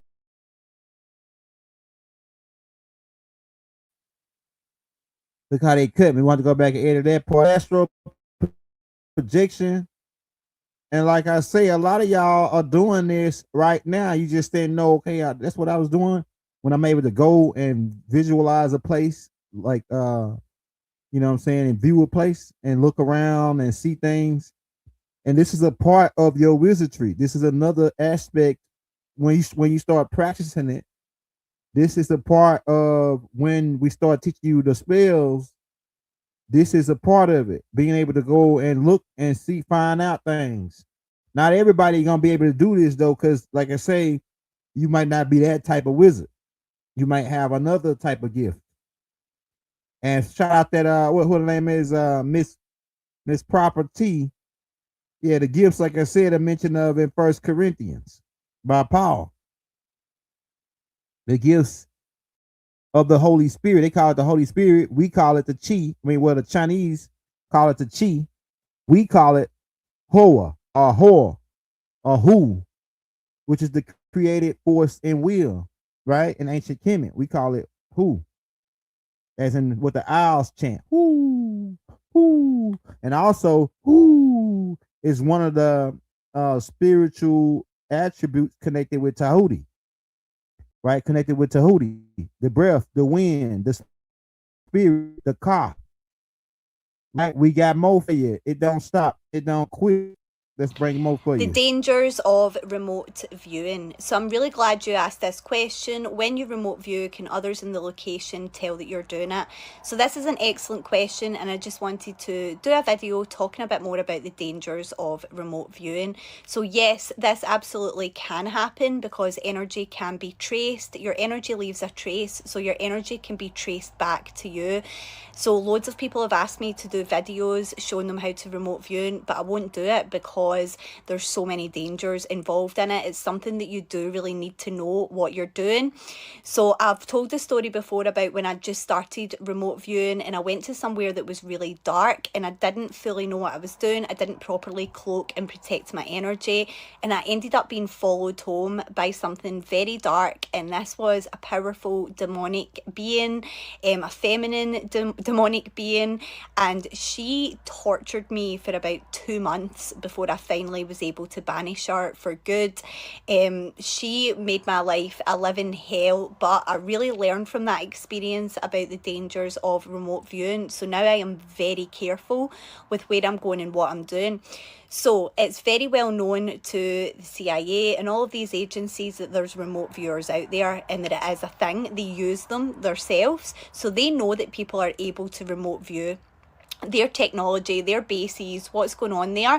So a lot of these places have a high level of remote viewing security within them. Places like Area 51, Mothers of Darkness, Castle, so many of the places I've done, they have had a high level of remote viewing security, but I've been able to get through that and I've been able to see. But there's some places where I am not permitted to go and I will never go there. So before I go and view any places, I always check in if I've got permission to go there, if it's safe for me to go there, if it's okay for me to share what I see there. And there's some places where I am not permitted to look. So one place is, Hey, it's this so if you go back a long time ago, I put out field trip to Mars, field trip to Jupiter. It's in the different extraterrestrial playlist and the galactic family playlist. And field trip to Jupiter, Pluto, Mars, Neptune, Saturn. We got all those, right? Those tapes. And we use remote viewing to do those tapes, right? So like I said, like you want to go watch those tapes, that we use remote viewing to view those planets. And it's people like a lot of y'all got this talent and you've actually been doing it since you was a kid.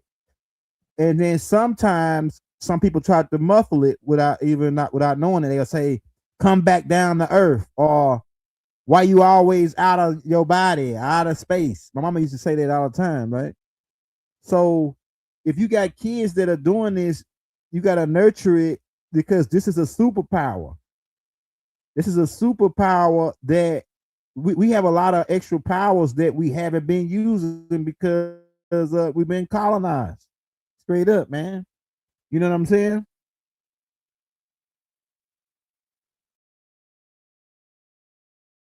What you're doing when you remote view is you're querying a database. The database is a database of everything that, well, it's two things. There's a probable future and then the possible past. So the way you have to do that in all paranormal things, whether it's remote viewing or out of body or communications with other entities or talking to your dead uncle, all of those things all take place on the intuitive side, not on the intellectual side. So much of life, the biggest part of life, is better handled actually on the intuitive side than on the intellectual side.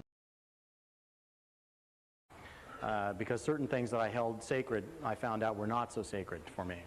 What you have to understand is that this is an innate ability in each of us. It's not unique to me. It's not unique to anyone else coming out of that community at all, despite what they might say. All of you have the ability. You may choose to exercise it or you may choose not to exercise it, but it is there for you. What you must learn to do is to control. Listen, let me run that back. All of you got it. You just got to practice it. Let's run that back. Because Listen certain to things this. that I held sacred, I found out were not so sacred for me. What you have to understand is that this is an innate ability in each of us. It's not unique to me. It's not unique to anyone else coming out of that community at all, despite what they might say. All of you have the ability. You may choose to exercise it or you may choose not to exercise it, but it is there for you. What you must learn to do is to control the opening of the aperture, and that is what the protocols do. You know, back in circa 1974, Stansfield Turner, the director of the Central Intelligence Agency at that time, was told by various human intelligence sources that the Czechs, the Chinese, the Soviets, the Germans, the Israelis, the British, all were heavily involved in the study of the paranormal. And they're looking at various aspects of the paranormal and trying to determine if there were any intelligence collection capabilities out of those things. We're looking at it, trying to explore it. Was it going to work? Could it work? And at that point, at that juncture is when Stansfield Turner said, heck, if this works, you know, and if it's only 6% accurate, if it's 6% information that I can glean through this process that I could not glean by any other means, well, then it's intelligence dollars well spent. So let's explore this and find out whether or not it works. And so what he did was, they went to Stanford Research Institute International. They took two laser physicists, Russell Targ and Harold Puthoff, which in my opinion, if you're looking for the early on heroes in this, Targ and Puthoff would be that. Not the natural psychics, the Ingo Swans, the Pat Prices, and all of the others, because they just brought their talents to the table for pay and did what they do while it was analyzed by the laser physicists. But these laser physicists, hard science. Yeah, so that's more. We had about 2 hours. That's more remote viewing. Yeah, hey, Miss Proper T. I see you are probably one of my Bible thumpers. We got stuff for Bible thumpers too. We don't neglect nobody. We got stuff for Bible thumpers. She says, faith is you got to do it with faith, right? Yeah, but faith is impossible without work. So we've been having faith for a long time, but we ain't never put it in the work. So now it's time to put it in the work. That's one part. The other part is the same. You said this not the way, but the same energy that they using in the church is this same energy called chi. They just call it the Holy Ghost. So if you don't like the word chi, or you don't like who the who created force and will, we'll call it the Holy Ghost then. So you since you like that, and we can really get into what the Holy Ghost was, right? And how it was a whole bunch of Holy Ghosts in the Bible, because Jibrail is one of the Holy Ghosts that's mentioned, the one that impregnates Mary. I bet I ain't picking with you, Miss Proper, but do you think that Mary was impregnated by a ghost? Did a ghost to her, or was it a physical being? It was no ghost. Okay, all right. So okay. Because some people say that Mary had a little lamb and she got impregnated by a ghost. You know, we got to see where you at with, because we walk with you on. Hey, we Malachites, we sons of the green light, and we'll walk with you wherever you at. Oh, that's a fake story, right? Yeah, it's okay, all right, okay. So you ain't that you know, you ain't still, at least you ain't in back in 1980, man. At least you look up to speed. My thoughts on Jibrail. Jibrail is Inky's son, and he was a messenger for Enlil. Enlil is the Yahweh, one of the Yahweh Elohims mentioned of in your Bible. Jibrail, who is Enki's son, is one of, and he's called Geb in your ancient Egyptian teachings. He's called Geb, right? And it comes down through Murdoch. But he was a messenger. That's why it says God's messenger. The God that they're talking about was Enlil in that particular part. And when Enlil sent out a word, he would tell Jibrail, and Jibrail would go tell the miners, because it was the low level beings and anarchies were working the mines, and Jibrail was an intermediary between the miner people working the mines and Enlil. You probably don't even know nothing about Enlil and Enki them. I don't, hey, you know anything about Enki and Enlil and them, Miss Property? Yeah, because it's different levels to this.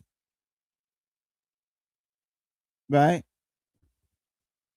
But Solomon, who is really Ramesses II, and they took another story too. They took Imhotep, some of Imhotep's story, and mixed it in to make this Solomon character. But the original Solomon character, who was in control of the 72 demons, which really become 72 herbs, because one of the demons that's mentioned is called dandelion, which was demonized by the church and the Rockefeller foundations when they came over to our land. Dandelion is used to cure inflammation and take down swelling. But they said because they couldn't monetize it, they demonetized it. Right? Demonetized it. And they said this herb, because it cures mucus and inflammation, it's a demon. And banned and said that if you get caught using it, you working with one of the 72 demons. I'm telling you, man. This is how deep they twisted us around. If you get caught working with dandelion, you working with one of the 72 demons of hell, one of the princes of hell. Go look it up. I would do it right now, but they probably try to skip me like they do. But it's more wizards and warlocks in church casting spells than anything. The preacher, when he laying hands on you, he casting a spell. Now you can look at it as, oh, it's a good spell, because it's good wizards and bad wizards, bad witches and good witches. And most of the witches is in the church. That's where they hide it. I'm telling you, man. And they end up casting spells on folks left and right. Half people cast spells, don't even know they cast. See, look, I'm gonna tell you the problem. It's a lot of y'all that's wizards and witches, and you be casting spells on people that don't even know it. That's the killer. People that don't even know they wizards and warlocks, and they casting spells, speaking things into existence every day, even sometimes against your own damn self, because you don't know you're a wizard. And you say, and like Tupac and Biggie, I think Tupac might have known he was had a little bit of wizard in him, but he speak his own death, and boom, there you go. Now some people might say, "Oh, Tupac's still alive," or Biggie spoke his own death. He did a whole CD, 99 Ways to Die. Is that the name of it? Somebody drop it in the chat. That last album Biggie put out. And then Mo3, the same thing. He did a whole video on how he was gonna get shot up and laid out in the streets in the middle, and it happens just like he said it. Why? Because he's a wizard, and he didn't know he was a wizard, and he cast a spell on his own damn self.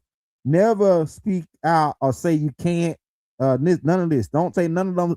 Don't say no spell words against yourself. Can't is a spell word. I need is a spell word, right? I remember this old man and this dude took this young dude took his old lady, but she was a young girl too. And then he said, when the dude called him, he said, "Man, you can have her because her name is Anita." I need my hair done. I need my nails done. I need my car fixed. I need her. And now you got a, he said, you got a bill on your, you can have that bill, have that I need a bill. But it goes to say this. It goes to say this, man. We've been wizards the whole damn time, and they've been lying to us and making us turn our power over to the beast. Go read Revelations. It said they gave their power over to the beast. What power? Your chi, your Holy Ghost. The Holy Ghost is within you. If you would us, that's the case with us. You also got an unholy spirit. You got holy spirits and you got unholy spirits. So some people, especially being talking about speaking tongues, which is witchcraft. Speaking in tongues is witchcraft. Now, it is on your perspective whether it's good or not. But to scripture, if you speaking in tongues, you're an interpreter there to interpret what you're saying, or else it's unholy. Right? So you, hey, so y'all miss property because hey, you ain't dealing with no young punks off the street. We ain't know we the sons of Malachi. Free Malachi Z. York, Dr. Malachi Z. York here. We're students of Malachi. So you ain't with no young punk out the streets. Actually, the Bible is my specialty. I used to be a Christian minister. I started out as a Christian minister. I used to get paid $9 an hour to read the Bible every day. And then look, for like 9-10 hours. And then I read the whole Bible through, and then I turned around and read it in reverse from Revelations 20. I read Revelations 22, 20, 19, and all the way through the whole book backwards. Check that out. And I seen most stuff. I seen different stuff when I read the book backwards. I seen hit codes in the Bible. As Lucifer, that's why the got 66 and they took 6. The Lucifer. Look, and a cut about to get them. The Luciferians have tampered with that, but see how they doing me? The Luciferians, let's try this again. The Luciferians tampered with that book. Look at that. They gonna cut me? They gonna cut me?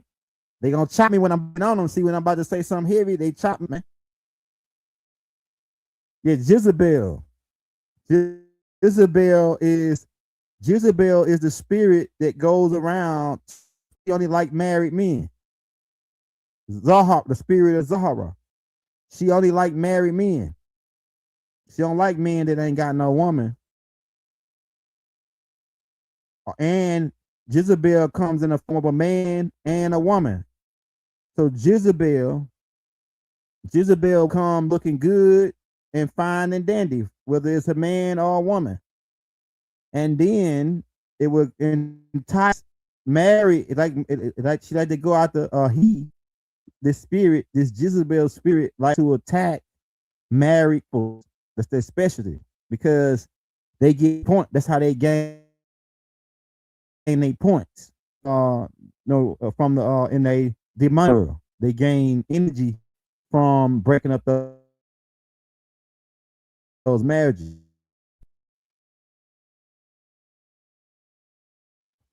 I want to roll this clip right here. What are psionic assets? An individual.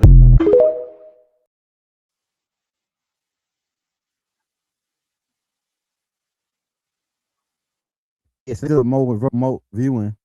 So if you want to find out somebody, one of your significant others cheating on you, use remote viewing. You got to practice it. When you practice your talents and your abilities, and then you come to the realization and the awareness that you have this ability, and you start nourishing it in yourself. This is the first step to reactivating your wizardry. What we talked about tonight with the chi, the higher senses of being able to see things, your gut feeling. You got to start listening to these things. These things were given to you for a reason. Start listening to your first mind, your good feeling. That's part of, that's really your higher self in a format. That's it, because you got your higher self and your lower self. That's a W. It's actually 3 U's. It's now you, the now you, the past you, and the future you. But they all exist now. All the past and the future and the past you all exist in the. So the only time that really matters is now. If you got something that's you feel like it's a monkey on your back, the time to get it off is now. If you feel like it's some unfinished business you need to handle, as long as it ain't nothing crazy, right, that's gonna put you into a bind in the future, it needs to go and be handled now. If you got karmic debt and you got somebody you done wrong and you feel in your heart that you done them wrong, make sure you go and get clearance from that, some sorry, whatever, try to fix it. Once you try to fix it, if the person don't let you fix it, that ain't on you no more. That karmic debt ain't on you no more, right? But if somebody you done wrong and you feel like, dang, I done, that wasn't right, you know what I'm saying?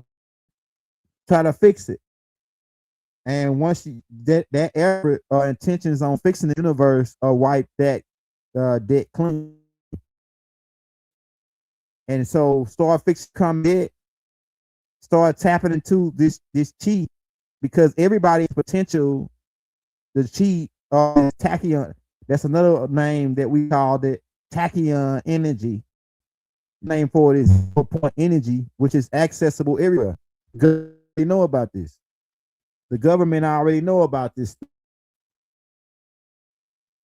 right? Man, hit that like button. This is like, you want to tune back in tomorrow night for we're gonna be live tomorrow, and I'll come back. I may come early morning with another part to this. This is the first part. The next part, we're gonna go into charm work on how to use your chi, create your own. Like I said, these rings are my charms that I put my magic on. This is a shield right here, just like the shit you see. It's pretty much the same shield right here, background you see on this side, right? This right here is the seal of Mikhail, and then this ring right here is a charm for right? So I create a appendix. Me up the last minute, but we about here anyway, man. And for you, for the people that we was like I say, we don't forget about nothing, man. And they messing with high power alchemists, and we let them make it, but now we ain't gonna let them make it no more. We put it go ahead, send something their way. That's what we doing it now. Playing with little Toadie. Playing with Toadie. You know what I'm saying? Hey, I hope you start drinking more water and tap into the highest. Say we got class 1 on. That's crazy, man. It just me crazy. But we about out of here, y'all. Hit that like, hit that subscribe button if you want to.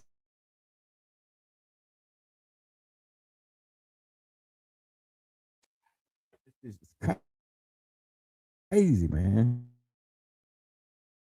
You want to show on up? It's in the links in the comments out. We'll be back tomorrow, y'all. Subscribe, hit the. Never have it been made so clear.